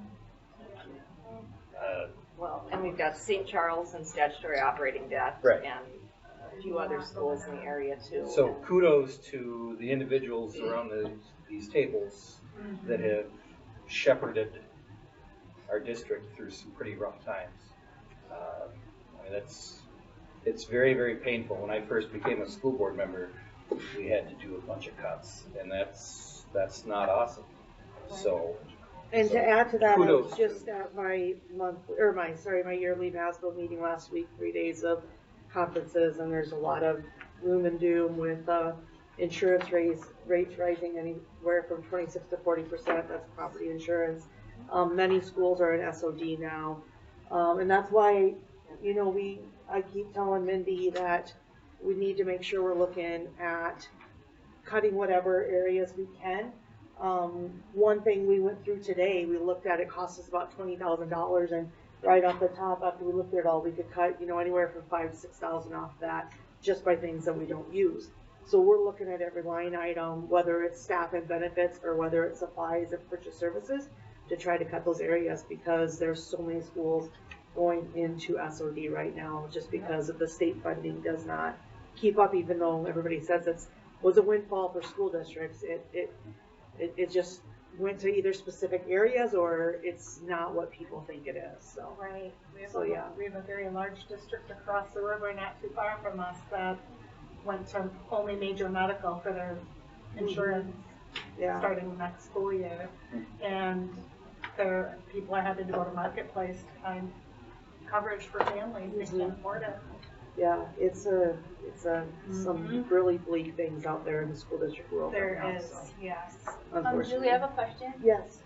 So we have some negotiations coming up, and it was a learning opportunity for me to learn that there are certain dollars that can cover salaries, and then some that can't.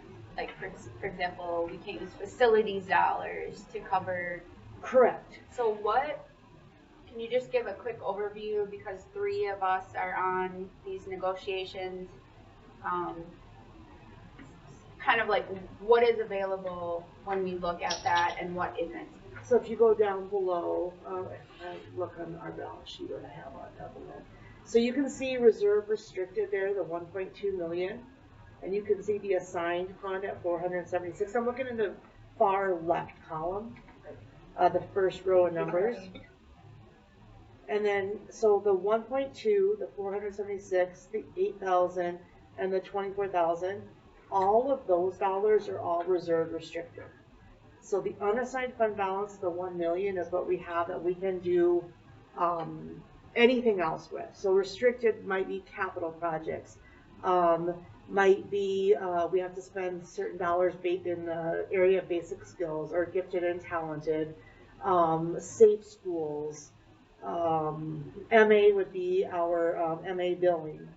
Are not spendable, that's an inventory number, so that's not a real dollar amount, that's an inventory number. What else am I missing that not spendable? All set that line right. Well, like and so when I started here, the district hadn't done any reserve funds that we set aside for different things. So now we're setting aside money for purchasing transportation pieces. Yes, or LTFM, that's a big one, LTFM. Yep. And the other part of that is also in the reserve restricted are some of the new monies that we received.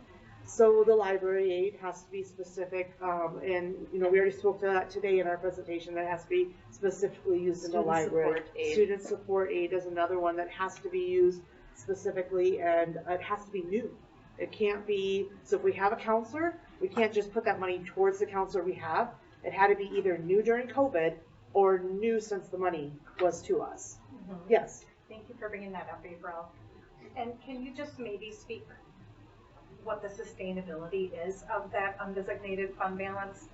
Just so we understand where that money comes from. Is it levy? Is it MDE?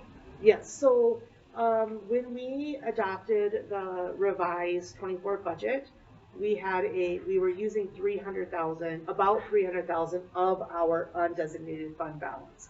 So anytime we have a budget that doesn't balance, we're using more expenses than we are bringing in the revenue, it comes directly from that number. So that's why it's really important that we're looking at every single line item right now when we're doing the FY25 budget to make sure we have a balanced budget so we aren't using any of that 1 million. Because we may be sitting below at the 26% or 28%, I can't remember what our fund balance was. 26, but that includes those other dollars. Right. And those are ones that we have to spend in specific ways. So as money comes in levy or state aids, both of those do go into undesignated, but some state aid is restricted. So levy goes into undesignated that you can use for whatever purpose. There's some state aids for whatever purpose and some state aids that are restricted. Thank you. Oh, and then, I'm sorry, there is a part of the levy though that does go to our Fund 7 for our debt service. So that would be a restricted part of the levy. Thank you. Any questions, comments on budget or balance? Thanks, Julie. Thank you, Julie. Enrollment.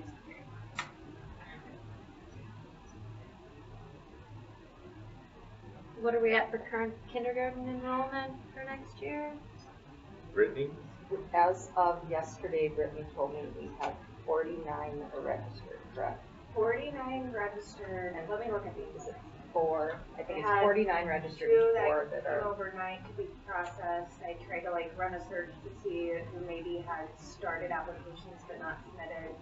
So I have 49 registered, 2 that need processed, 4 that have been started but not submitted. And in May of last year, May 17th, we had 32 students. Okay, so we're trending up.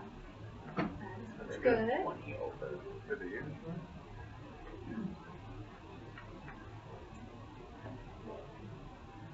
Questions, comments on that one?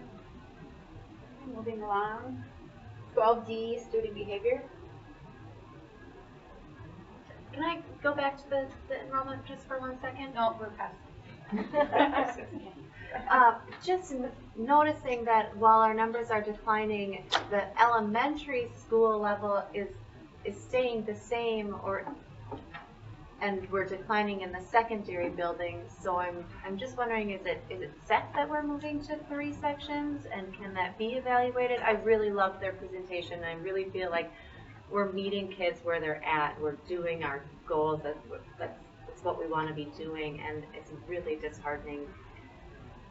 I also know that's where a lot of that social emotional learning is happening, and they're not able to control themselves as much as they maybe are at the higher level, impulse control. And so Is there abilities to move things around? I know that's where the retirements are happening, but There are movements that are happening at both levels. You have probably heard more from the elementary. However, there are reductions happening at the secondary, and we've moved special ed we've done some movement in special ed. We're doing reductions with overloads. I believe it was, Jacob, is it 12 overloads that we'll probably be able to eliminate for next year? If you count semesters individually. Yeah, so in each semester, and then we're looking at that at about, so if you put them together for a year, it's about $5,000, because I think it's 2.5 for each overload, right? By contract. So I mean, we're doing consolidations at all levels. Can you describe an overload again? An overload, yeah. An overload would be if we have a 7-period day. If I'm a teacher, I have a 7-period day. I have one prep period during that day, and then I have one, basically what I call a principal's assignment, or another class, whether it's, and we used to have study halls during that time. We're not doing that now because of the person we hired to be in the library. And so they might be teaching an MTSS class, they might be doing extra work with kids, they might have extra time when they're working with individuals. So that would be, if during that time they taught another class, that would be an overload. So did they lose their prep then if they did an overload? Well, not if that was the principal assignment time or that assigned time. It was basically the 6th hour. And we probably have experts in the audience that can speak to it better than me. To me, it's a positive. Like some examples maybe would help Lord understand. I've taught overload for about 8 years. 8 years? Yeah, and shift has taught overload for about that long too. So we have 7 class periods, and that means that we teach 6 of those class periods. When do you eat lunch? We still, in the contract, we still have to have our contractual lunch and stuff, so we still have a lunch period. That's good. And we have a prep period, but whereas a different teacher, so like Ms. Chose in the audience, she teaches her 5 classes, and then her 6th hour is like a duty, so she has a study hall. Yeah. But it would not be MTSS, because MTSS is part of our full-time FTE, so that is not part of an overload, nor is that part of anything other than our actual teacher contract. It would be a duty, so you can have morning duty, bus duty, afternoon duty, study hall, something like that your lunch, exactly, so that's your assigned duty. But if you work an overload, you do not have that duty, you have the extra class. It's like I teach seniors and juniors or whatever. The key difference is a duty should not require any additional prep work, no grading, no assessing. Yeah. It's just strictly supervision, and so when you have that overload, you're being given another section of students to develop the curriculum for, assess, manage, all that. Are you happy to be losing your overloads? No, I would greatly prefer to keep the overload, and in actuality, I understand that it's a domino effect no matter what you do, but by taking my overload away or Shifty's overload away, although it opens up our time to be only middle school teachers, which is positive, we're now then pushing it into larger sections in the high school. And if our goal is to keep as many students as possible in our district as opposed to going online and things like that, you're looking at class sizes of 30 plus in a senior English class. And because of the current scenario that we are in, I'm actually teaching my senior English out of the media center because we don't even have enough classrooms to make it possible during that time with shared space and stuff. So it's not ideal to get rid of the overloads, but I'm also not going to cut my nose off and spite my face and say that would hinder the elementary school too. So no, it's a complicated situation. And from a budget perspective, paying for overloads is better than another FTE there? Well, it's tremendously cheaper, and the other piece is when you're looking at overloads at the high school because of licensure things, like there are social studies licenses or science licenses in different areas, and so we may not need all of one person. And there's very few people who would be licensed in all areas. So overloads really is one of the better solutions when we have things where we need to have extra kids in classes at the high school level for sure, and middle school. However, we also have to look at the numbers, and like we've talked about, making sure we're not deficit spending all the time, and that we're at that point where we have enough revenue generated by our student population to meet the needs of the teachers we have. And just one more question, do teachers sign up for overloads? Do they? Good question. So we can, contractually we can be given and told we have one for one semester. After the first semester, we have to agree with that. So we can be told for the first semester. Second semester, we have to be chosen. It's in the contract. But otherwise, we are oftentimes provided the option. Like, when Steve was around, when it was him, he would just ask who wants to do the extra overload, and then we talked to the department to see who wanted to. So like me, I've always volunteered to do it. Most times it makes a lot of times it makes it easier when you're going from like four huge sections of algebra and you get a fifth one. It's easier to take on and have that fifth one. So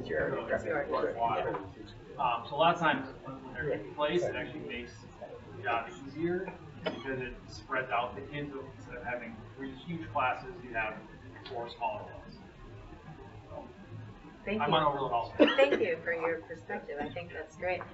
I also worry about our staff, for those that are relying on that income, and would we lose some that would maybe apply for other jobs because they're not making as much that they were relying on. That worries me.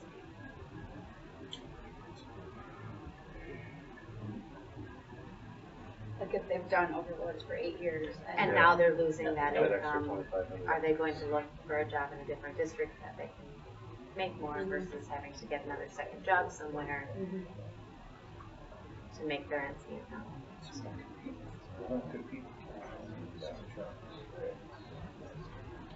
Eric, did you have any other questions about overloads, or are you good? I do not. Okay. Thank you, though. Yeah. Okay, on to student behavior.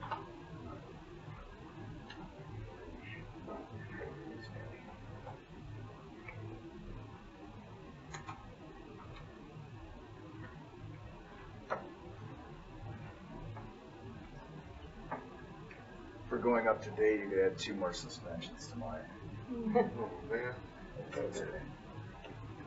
We only go through the 13th, so Yes, I'll be on they next will. month. No, they won't be on next month. June's a quiet Hey, one. way to hit your quota. July rains. So I still think it would be helpful on these metrics to show which kids are repeat. We had talked about doing that in the past, like if it's the same, 1 month after month after month. Yeah. Obviously not showing the kid's name, but like. Or even how many of the 15 were one. Right, we Just talked, even in yeah, one we month. talked about like. Total number of students. Yeah. Another thing I would like, I don't know how possible it is take, after the school year's done, take last year's and compare it to this year's. So we can see numbers if they're trending up. If, say, 8th grade this year had a lot, next year, is it 9th grade that has a lot? Sort of thing, so that if that grade level, Right, follow that grade, is that those grade kids, level yeah. getting less, or is that still staying the same?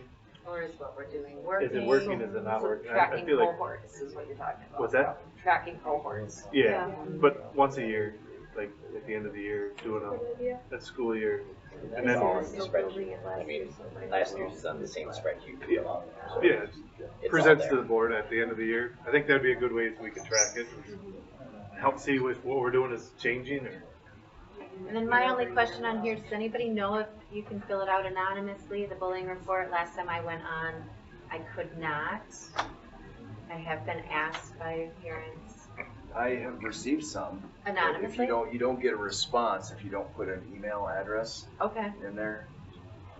So if that's not filled out, then, because we've had students that fill them out without attaching a name to it. Do they still get followed up if there's no? Yeah. The one risk there is if there's more information we need, Yeah. we don't have a spot to go and get it. I mean, that's the one downside of doing it. Well, that's what I mean, like, obviously, if the student you talk to doesn't tell you who it is in regards to, I mean, how do you follow up?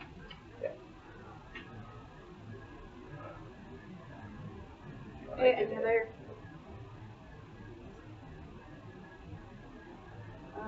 Okay, this is on for review and information, not approval.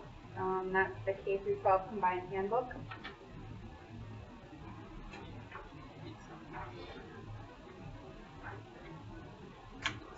Recall last we met was a 1-hour working session on the handbook.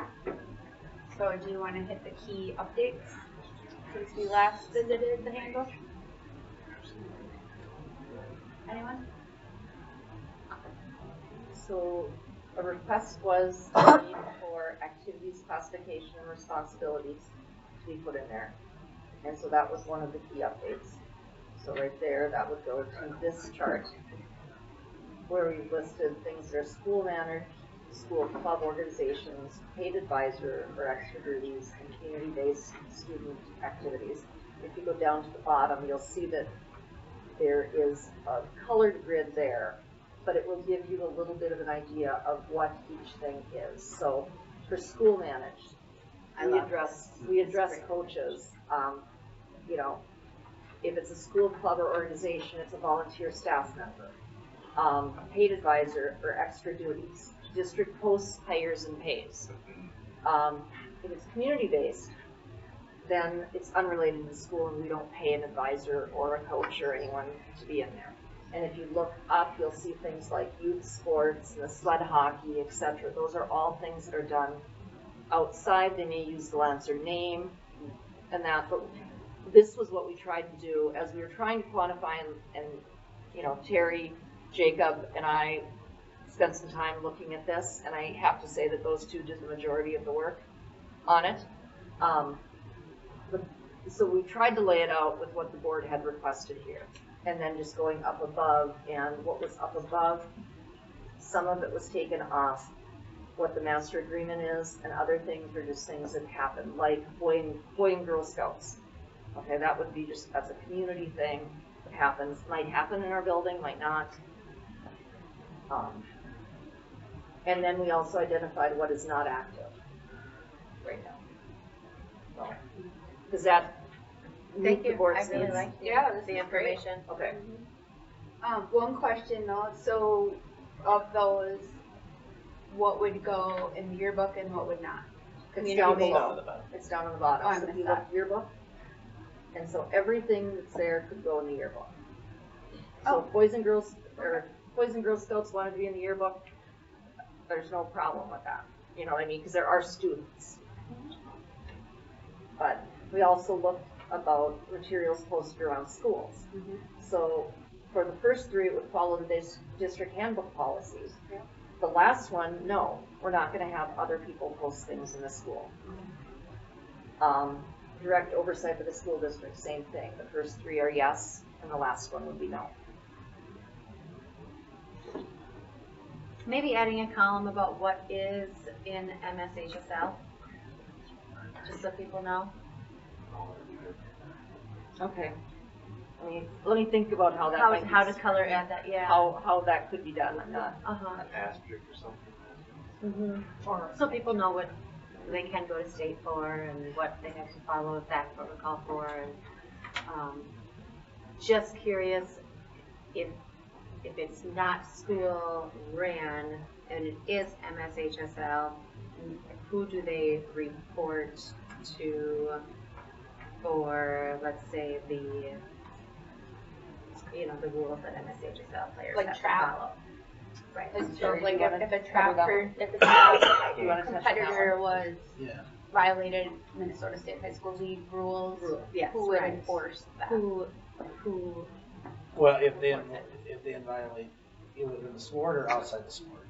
Well, let's say they get in trouble at school. Typically, they let you know, and then Yep. they can't participate in the sport. So if the sport is MSHSL, but it is not run by the school, and they get in Then trouble they're at not really an school. MSHSL sport. But TRAP is. But they're not in the MSHSL because they're not affiliated with us necessarily as a school sport right now, as an MSHSL sport. So technically, they don't fall under any of that, and they're not competing in the MSHSL. Oh, I thought they went to state last year. It's like Yeah, they might have went to whatever their state, but not State to the level MSHSL. competition. because you have to be registered through. Yeah. Okay. So Yeah. they're Not not. part of a high school league. Nothing they're doing is with the state high school league, and there's like I think Okay, I there's get 2 schools in Chatfield and is just did it for the Rushford, I first think. year this year. And Rushford, I think, is the only other one in our whole area that has that as an MSHSL. Our school is listed on the MSHSL website. Under It might the be, but we're program. not. We never have registered, and they're not competing in that at all. Okay. I just checked on their website when I was presented by it. It will not be. And that gets into the district oversight piece, where, like you're saying, if someone gets in trouble, if we have district oversight, then we follow through. A kid who's in Boy Scouts gets in trouble, we have nothing to do with that. No. That's a community-run piece. We have no oversight there. Or Lancer Youth Hockey. Yeah. We have nothing that we do, you know, if a kid gets in trouble at school or whatever. Yeah. Or any of those other And ones. Boys and Girls Club. Yeah. Yes. That. I love this. Good job, who did it. Jacob. Good job. I love it. Love a good grid. At the bottom with the, so community-based, can they post in the school? I think it would just fall to the policy that we have on community, Yeah. whatever. 50, So it's not a 505. no, it goes to this policy as a community advertising, I think it is, that policy. Yeah. The I forget what it's called. Yeah. It's a non-member or something. Yeah, so I would just cite that policy, but otherwise, love it.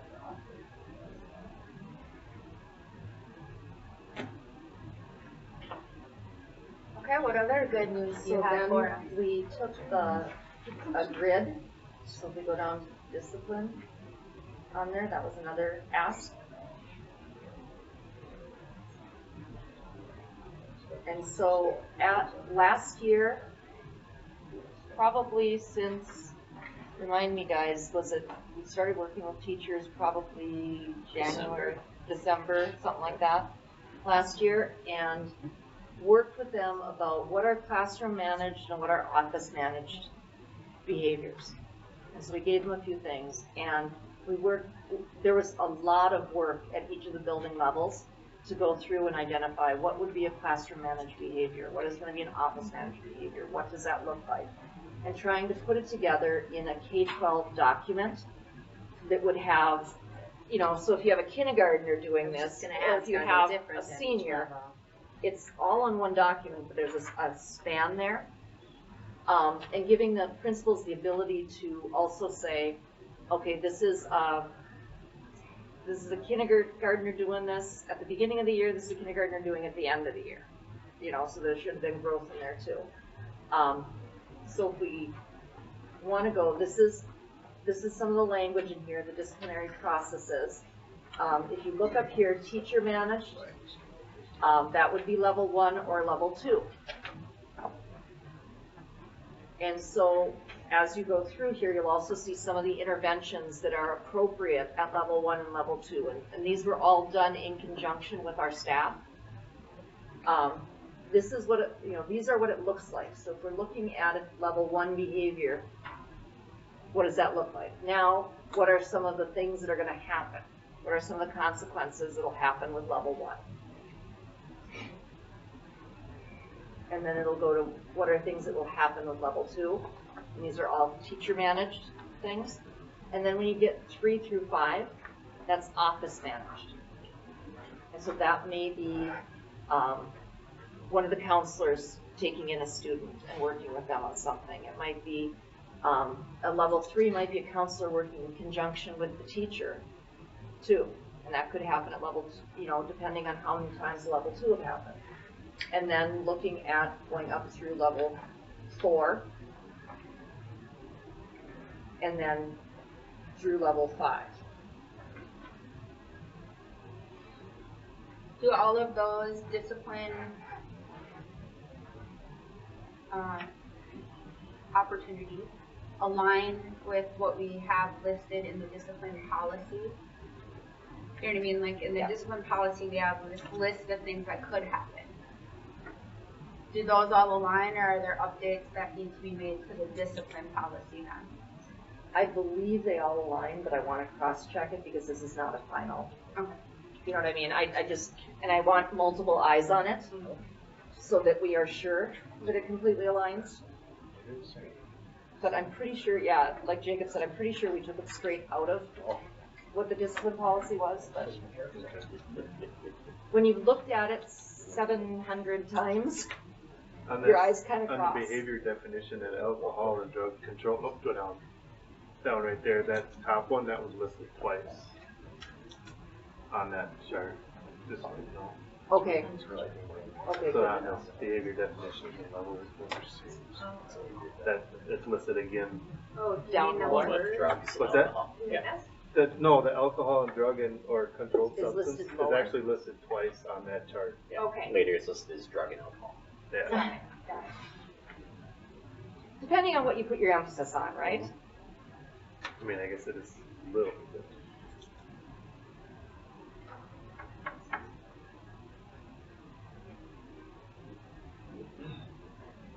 I do like that listed clearly, you can see it. I like it a lot. It's very concise. And trying to give that definition next to what it is, you know, plagiarism, what is that? Cheating, what does that look like? Bullying, what does that look like?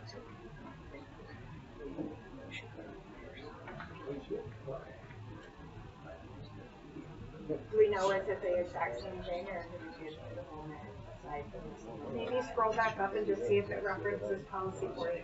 They both Make mention sure. it. Yep, it's the same. Yeah.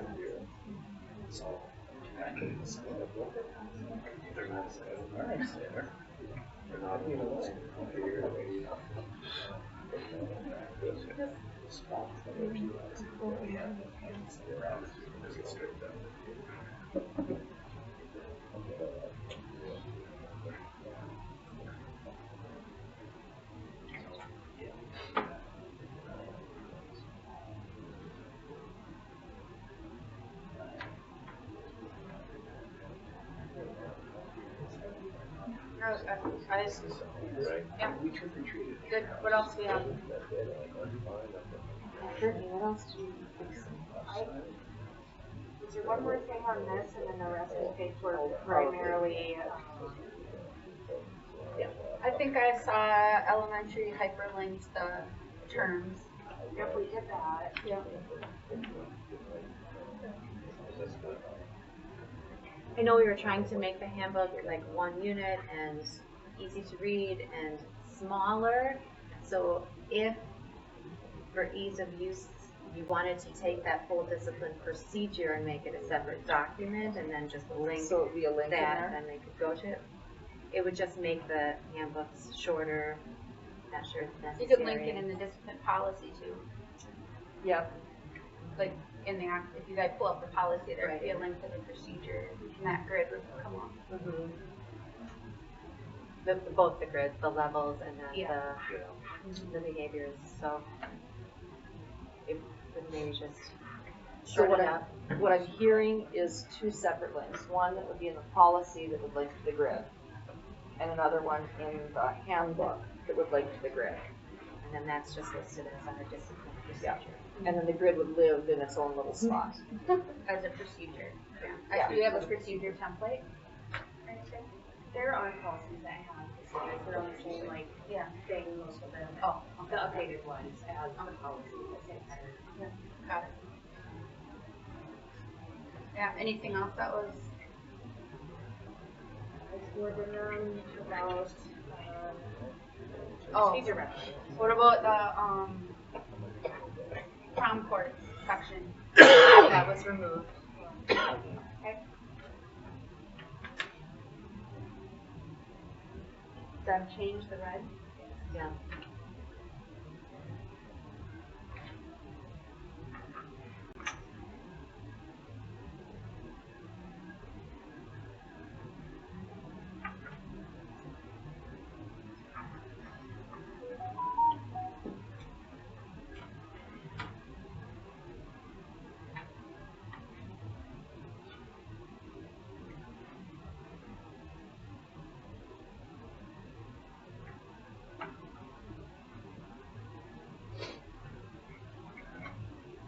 that was it. Right?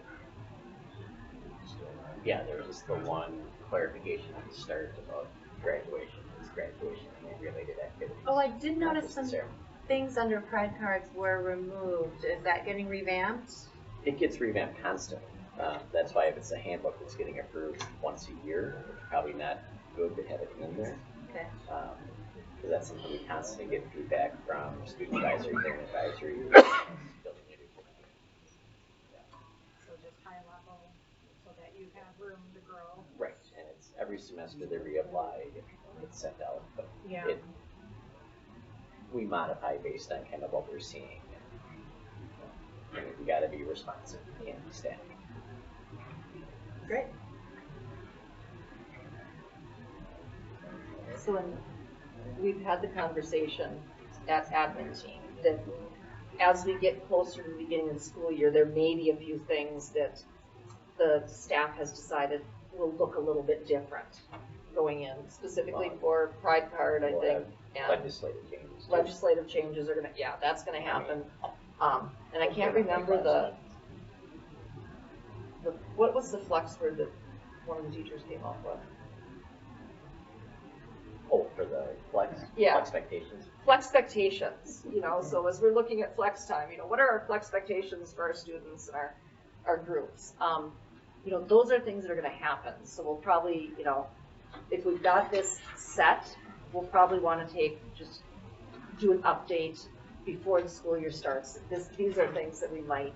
Well, it's not on here for approval, No. so why don't you wait to bring it forward for approval on the August board agenda then?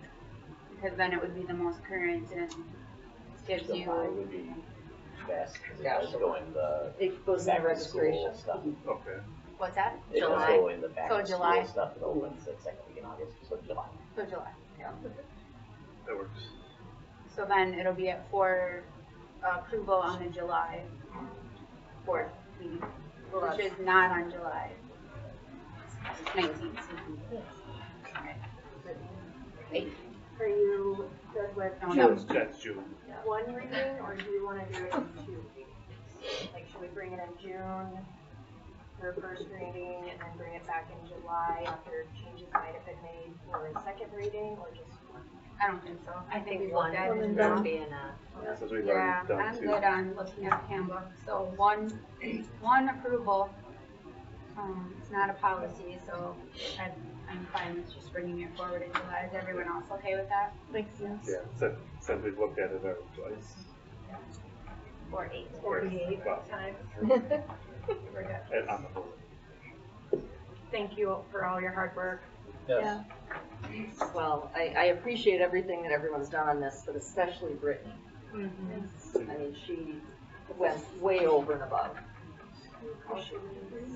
Policy More links, policies, Maureen, on that end? hyperlinks to each of the areas, links back to the table of contents. It's just super organized and incredibly And we impressive. very much appreciate it.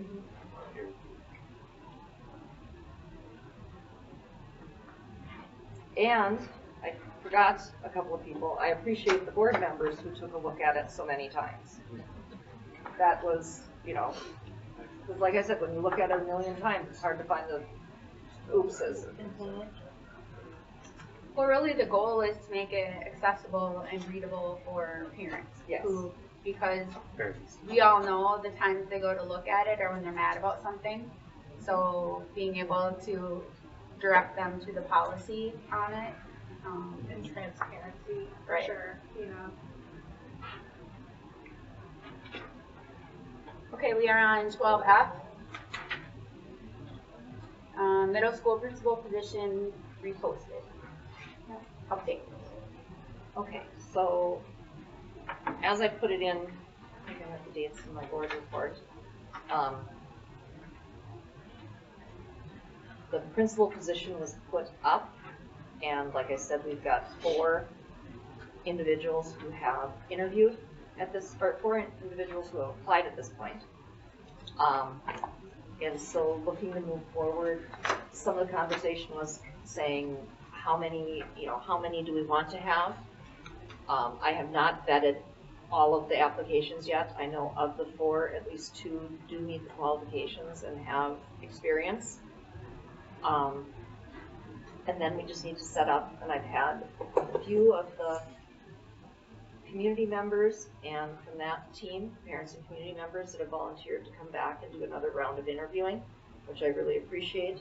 I've yet to talk to the entire staff group to find out what we're thinking there. There's So a can, talk so can about I just be meeting clear together. on what happened here is that we had all these people together. You set your requirements, right? We had the interviews. They recommended somebody who didn't take the job. They also recommended that if that person didn't, the second person would get the job. Who decided that that wouldn't happen? How did it go from this person should be offered the job to now we're reposting it? Well, the people With different that, requirements, by the way, the correct? people that weren't offered the job were turned down. But the committee said you shouldn't have turned them all down. You should have asked the second one, if this one turns down, would you accept the job, right? We didn't do that. Correct. Why not? And who decided that? I sent out the email. I sent out the email to the candidates. There was, at the time, the decision that I made was based on the fact that we had lots of people that were concerned and wondering, and it had gone for quite a while. We did the interviews on April 15th, and I don't know exactly which day it was, but the emails were sent out on a Friday. Let me look at my calendar here. So, interviewed on April 15th. We were supposed to be meeting. I think everything else went out on May 3rd, or the letters went out on May 3rd. So that's like a 3-week time frame in there, and people were getting nervous. At that point, we had a signed acceptance, and I had no idea. So what would prevent you then from just saying, okay, here's what happened, we're going to offer it to the second person? I did go and ask people if they were still interested, and I believe it was the opinion of the district attorney that since the letter was sent out, the email was sent out to everyone saying who chose other candidates, the attorney thought it would be cleaner. Am I accurate? Well, plus the fact that one of the candidates did not want to be reconsidered. Yeah. Right? Or did not want to reapply? They weren't asked. Well, I didn't have the conversation with them, you did. But my understanding is they weren't asked to reapply. They were asked if they still wanted to be considered. And one said no. That would have been the second place person. Was that person told that they would be offered the job though? You just said I did not say that okay. when I asked. I did not say you would be offered the job. Have we heard from any of the committee people on how they feel about how this is handled or no? Yes, the whole board received emails today from several Probably of the 10. committee members. Huh? We got 10 emails today. Yeah, I saw some of them. Right. So I met individually with committee members and staff at that was the Thursday of last week. I met with middle school staff. I made myself available at 3 o'clock after school and sat and talked with a lot of people there, kind of explained what was going on and where, as much as I could, because some of it is private data, and that's why I'm stumbling a little bit in this, is because when you have one set of interviews, there's no finalist interviews, you can't really share anything about them because all of that is private data. And then after I met with the teachers and was there working with them, the interview team, or a group of the interview team came in, and at that point we talked, and I knew there were some next steps that they were going to do, and I think we still have a couple of things that we want to meet on and do. And I mean, one other factor, Jeff, is there was separate panels, right? So when you go past the second person, it was scored different then at that point. And so the proposal was to have our special board meeting then discuss those candidates as candidate A, candidate B, and none of us were in interviews. So I was not going to talk about qualifications of candidates that I've never met and had no idea who they were, And that makes nor sense. was it our decision to make. Right. So at that point, I called the district attorney. I said, here's the situation. I'm not comfortable talking about these candidates. We had turned the people down. What is your advice? And her advice was to repost. Instead of going back to the people that originally made the decision and ask them. Repost the people that were still interested, could reapply at that point. So my understanding is Would all of those people then met the requirements to reapply? I think what, 3 of them you said did?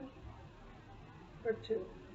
Of the 2 for certain, and there is possibility the 3rd would have also. And the new requirements being that experience is required. Uh-huh. So I'd love to talk about that.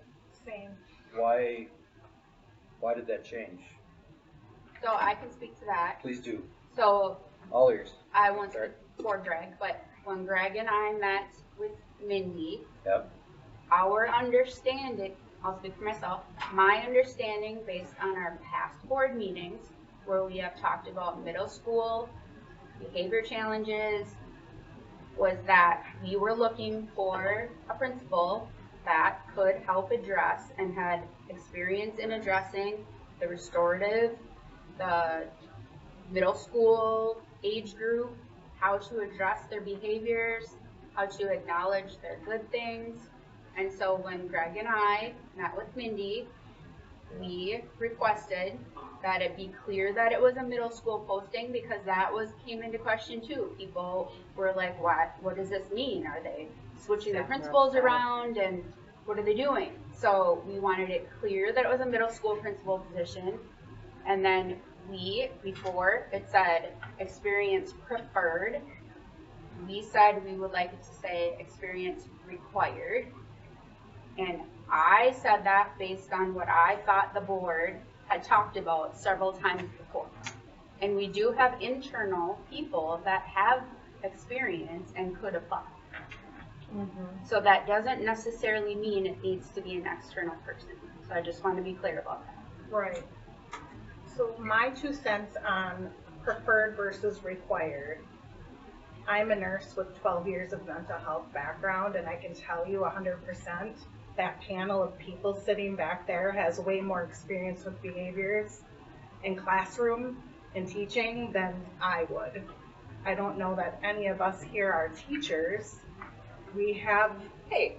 I'm not meaning it in a derogatory way. I'm just meaning it in like a perspective way. We need to foster an environment that allows promotional opportunity. That's all I'm going to say. I think requiring principal experience is going to eliminate the ability for people to excel and exceed. And I will just say there are internal people that would meet that requirement and could apply. To me, you're but it limiting. excludes other internal people. Sorry, Eric. That's okay. To me, we're limiting the candidate pool. Yep. Yeah, ideally, sure. But it's not Beverly Hills 90210 here. And, I mean, we're a smaller district. So, rarely in real life, politics, whatever, do you click all the boxes. So, I don't agree. And I think that was a mistake to go to required. I mean, the 2 of you decided for the 7 of us, basically. That's how I feel. So, it's too late now, the barn door is open, but we got 4 people that applied, and how many applied the first time? 13. Actually, 12 made the deadline, 13 were in there. One turned it in late. So I don't know. And that was a 3-week posting, and so this has been up now for not quite a week. Okay. Oh, it's 3-week posting. It Okay. was a 3-week posting. I'm not recommending we do a 3-week posting this time. How long? Because we have Okay. just less than 3 weeks left Sure, of school. yeah. And so if we want So to it'll get, be a 2-week posting? we put it posted until filled. Okay. Is And 4 basically what candidates I'm enough looking at to- that is when do we have, well, I can't tell you that yet because I haven't looked at the candidates for sure. I know 2 of them. If they were 4 really good candidates, we hired from a pool of, or we did the interviews with a pool of 5 the last time. Okay. But like I said, I haven't looked at the other 2, so I don't know. I think it's important to note that before it was reposted and the requirements changed, previous candidates no longer wanted to be considered. Consent. Yeah. That doesn't matter to me. It's still, Yeah. I think you're limiting the pool Yep. and, you know, what if there's a diamond in the rough? No matter. And that could happen either way. Well, we were hoping the first time. And all the time involved with the committee, doing the hiring and the reviewing. Are they willing to be on the committee Okay, again? but that doesn't change what happened. Like, the offer was made to the first choice candidate. So, their choice was given the offer. So their time was still well worth Just as it. valuable. Yeah. Appreciated, honored, acknowledged, right? That's why we want the same panels looking at, because some of those people will be the same. Maybe the person that, you know, maybe they are going to interview better this next time. But, you know, it's hard when there's 2 panels too, because what if they score them differently? 3 panels, multiple panels.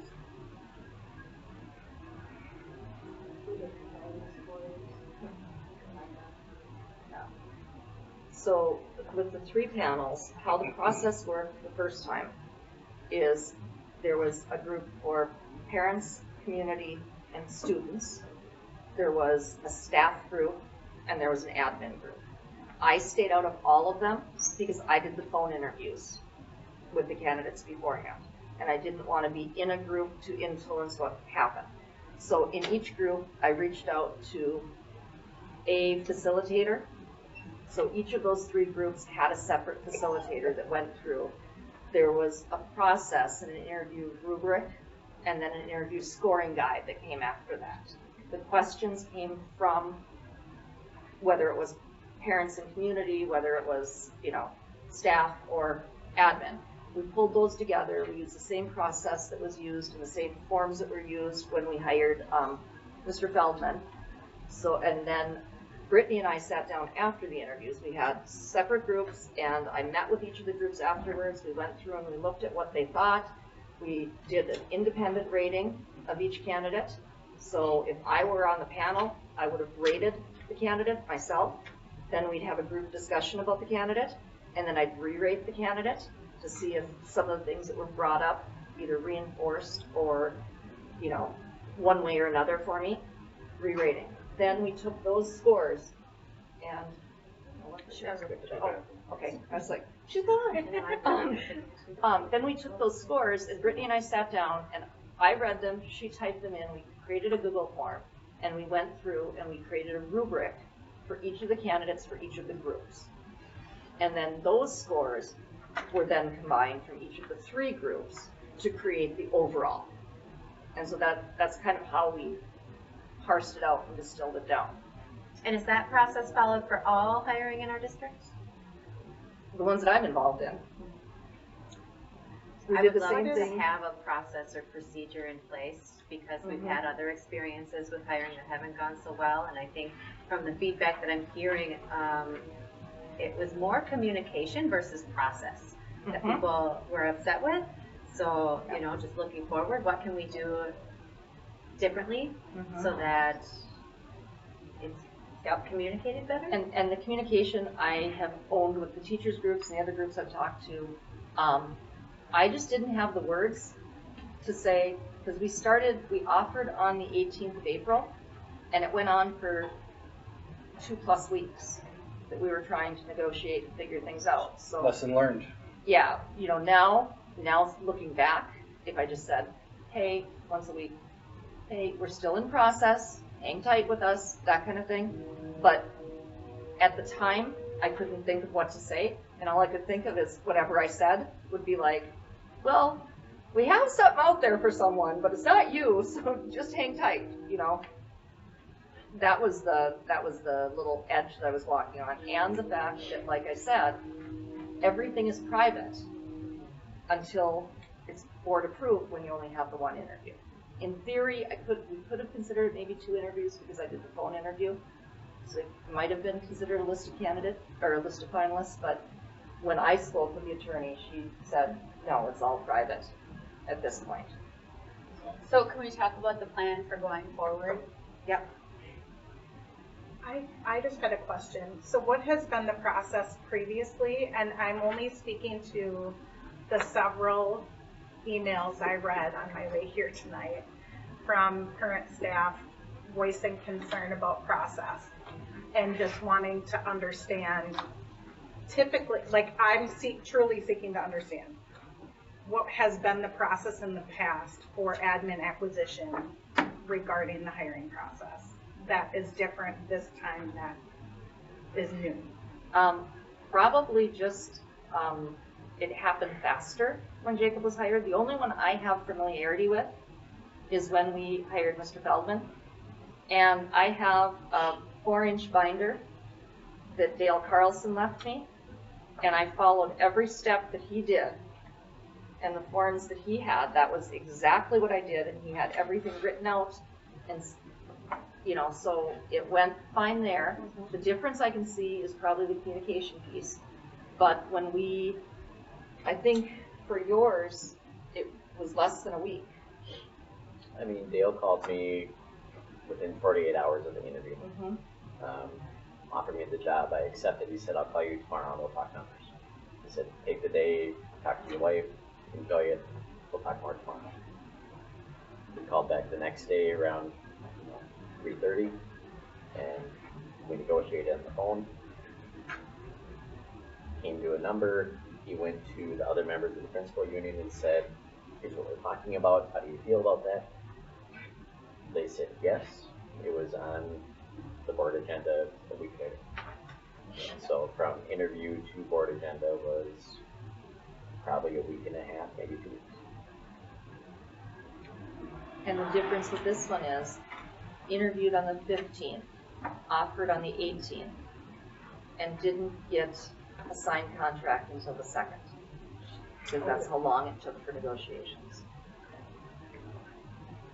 Well, but also our principal contract does not meet all the requirements it needs to meet for a union contract.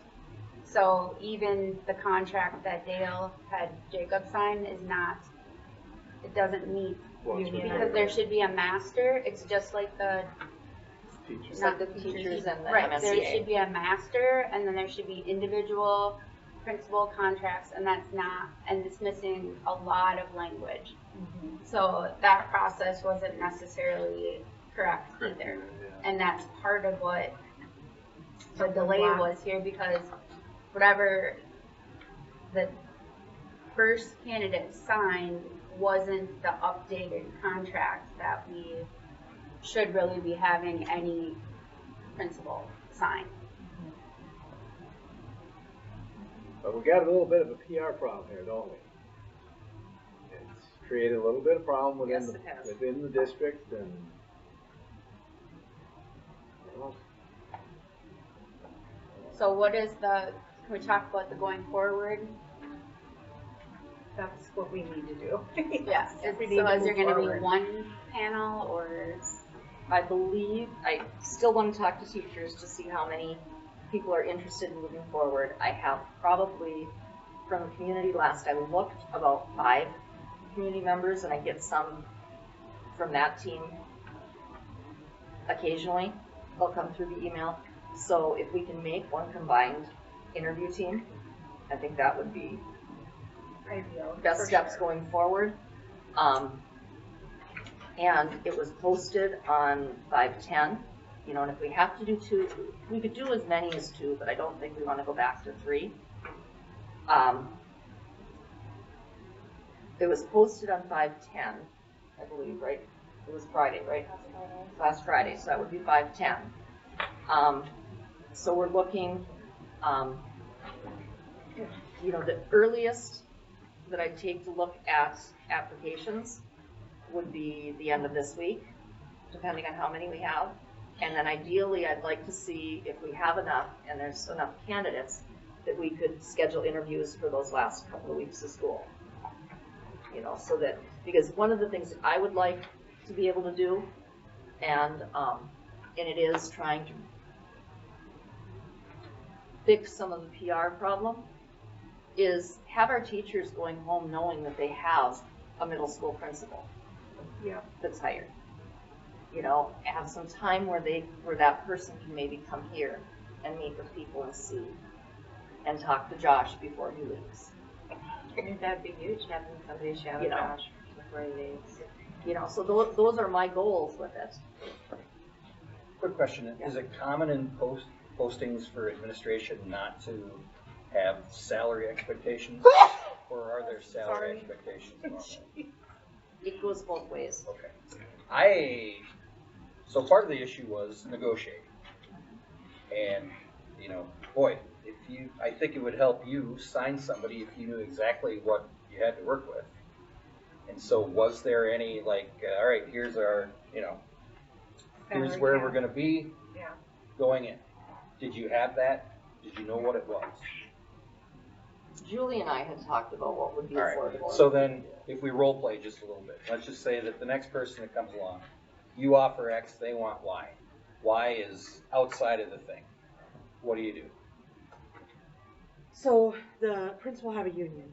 So on the union paper, there's steps of the different salaries and the positions. Which hasn't been created yet. No, it is on the document that we have. Oh. For this year. There's Yes. a model, Right? So There's we're in one we're in year salary 2. for each, there's one salary for each position. Okay. So we had to stay within that and then think about also what would we be trying to negotiate for an increase at negotiation time, because we had not negotiated yet. Right. So keeping in mind where they would fall on that contract, and also what are we able to put for an increase for everyone. So then if they don't agree to that, then we kind of have our hands tied. Well, so going forward, if somebody is outlandish, you need to move on. I mean, we learned the lesson here, but Correct. I mean, to me, we gave too much. You know, Well, the key piece though is we didn't know that there was a collective bargaining unit that would limit the negotiation, because right, absent that, there's more discretion. Can I ask how you didn't know? It's existed since the 90s. The letter that I sent in February 12th, that's when the negotiate clearly said. Can I answer that? When Mindy and I looked at the salary, we looked at the contract with the 3 positions, the 3 wages. We looked at those, knew where the person would fall in, put it where we thought we could have an increase. That is what Mindy and I did. So. And to answer your question, Jacob, about not knowing, just because you wrote it in your email, doesn't mean that it is there. Because when I went back and I talked to other people who had negotiated the contracts before, nobody said anything about it being, they said it was an association and that was it. Okay. Well, you know, you each belong to an association for either elementary, middle, or secondary principals. And that's how it was explained. A lot of times districts this size have not gone to Bureau of Mediation Services to find out. The reason we found that out, even after Julie and I had called people to ask, and I had called you and said, can you send me the original document? And what you sent me was the 2004 contract. Right. It wasn't the original incorporation document. And I had to go to the Bureau of Mediation Services to find that. We did reach out and call Jeff and other people too. And they didn't answer. So to find that answer immediately, that's why I called BMS. And they were able to give us not only the principal's incorporation document, and I knew about that only because Gary Kufel had said something in a principal's meeting just earlier that Tuesday or whatever. So it was Wednesday we found the documents. Gary had said something Tuesday, we called him. He thought he remembered when it was done. It was around 99, 2000. And so then I was able to follow that up. We were also able to get to the district office all of the other incorporation documents for all of the other unions sent to us from there. So we now have a complete listing. And I had also talked to Josh on the phone and asked him often about it. The goal is to have negotiations done before the hiring. We have our first meeting Monday. We haven't met yet. I mean, that would be Request for ideal, advance. because Right. then you know what their range is, right? I am just gonna take a little bit of accountability here because I feel like for our staff and our community, there needs to be some, and the negotiations should have been done a very long time ago. This was sent out in February, and knowing what I know now, if I could go back in time with Mindy's surgery happening, I wish that I could have gotten an interim in here to get these things settled, and we wouldn't be in the pickle that we're in. So I just want to have a little bit of accountability here. That is something that we should have done, and then we maybe wouldn't have been in this situation.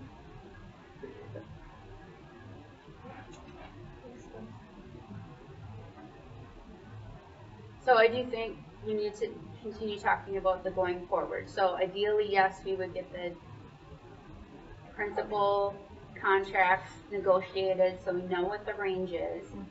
And then if anything were to be offered outside that range, it would have to get approved by the principals. Right? Because they would have to agree to that. Which is very hard to simultaneously do while doing interviews and negotiations and at the end of the school year. It's not going to be a great process.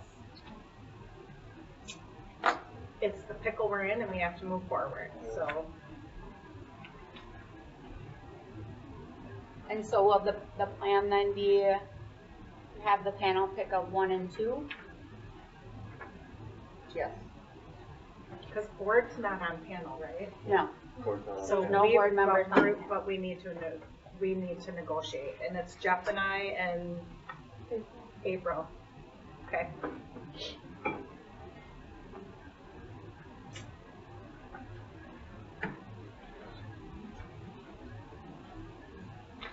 We'll just have to get our boots on the ground.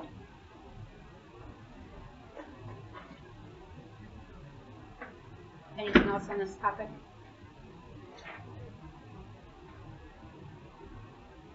Anything else? Nope. Okay.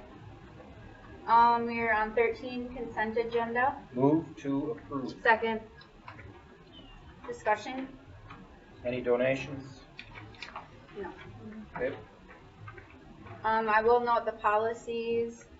So these were the policies where it said we had a curriculum committee. I can't remember what it is now. Curriculum committee. An advisory committee or something. But yeah. That included members of the public, and we don't do that.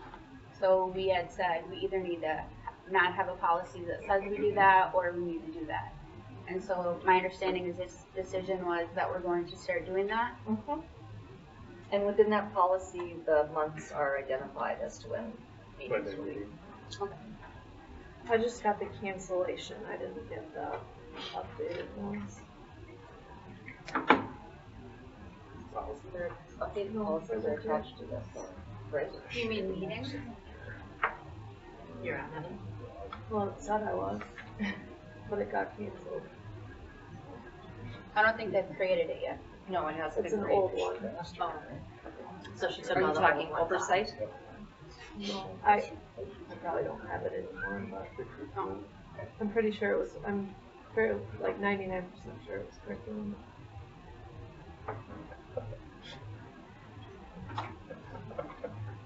Well, if you need me on any more committees, I'd be glad I'll to just join. sign you up. I'm sure they're all succeeding. Well, I think it's got to be community members, right? Yeah. I don't think we count It wasn't anymore. all, I don't think we get to be community members anymore. I think there was one board member on it. Oh, that right. Yeah, one board and then. And it's like 2/3 of the committee has to be public and not school staff, et cetera. So.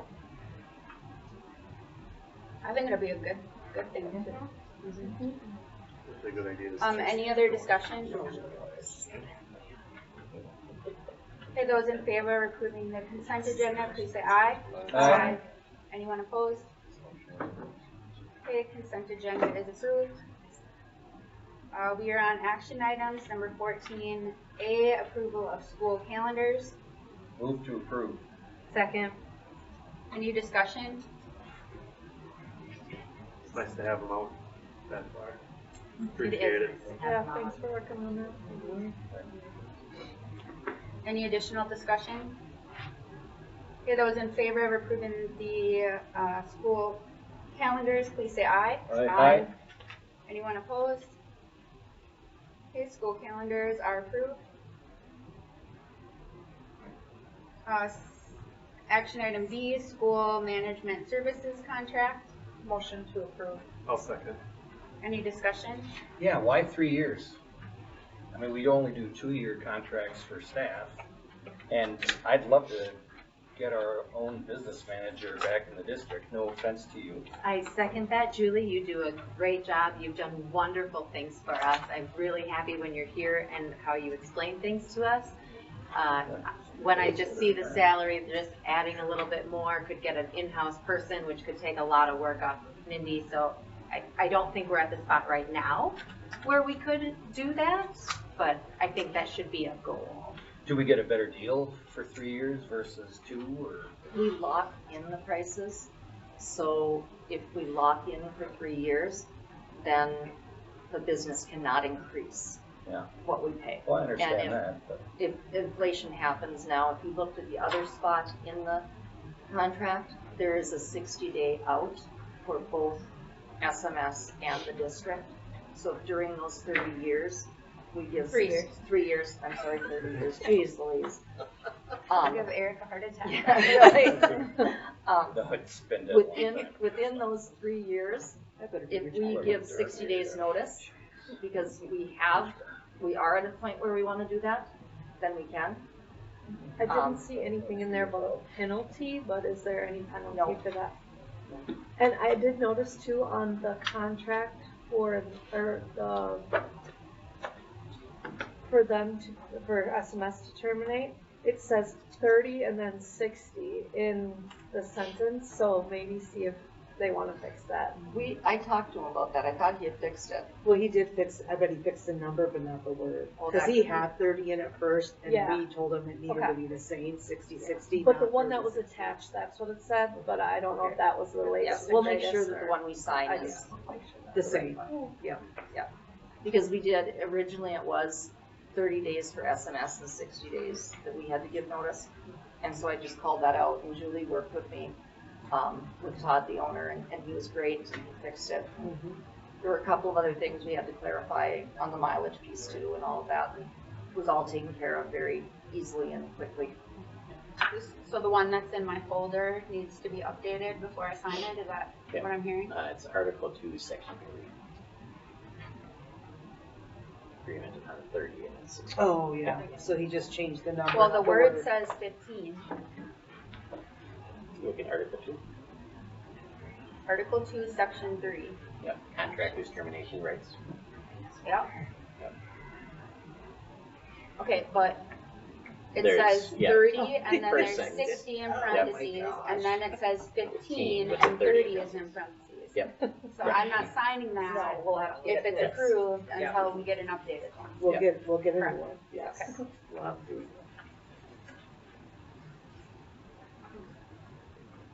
I had the same question, Eric, that you did, like 3 years feels like far too. Lindsay's. I know. I was really uncomfortable with 3 years. I felt better knowing we have the 60-day out. I do too. Because then if we are in a position, I would prefer to have an in-house full-time. Love you, Julie. Yes. Much love. Take it personally. Actually, are you looking for I'm full-time? sorry, not you. Do I move to? Yeah. Because for all the same reasons, I think having a full-time person with you know, that can help with HR things and that can help with payroll things and can automate things, then would be ideal. But again, we're probably not in a position to do that right now. So because we have that 60-day out, once it's fixed, I do feel better about, and I mean, it's a very reputable organization, lots of districts use them, and I think they've done a fine job for us. Yeah, they definitely have their benefits.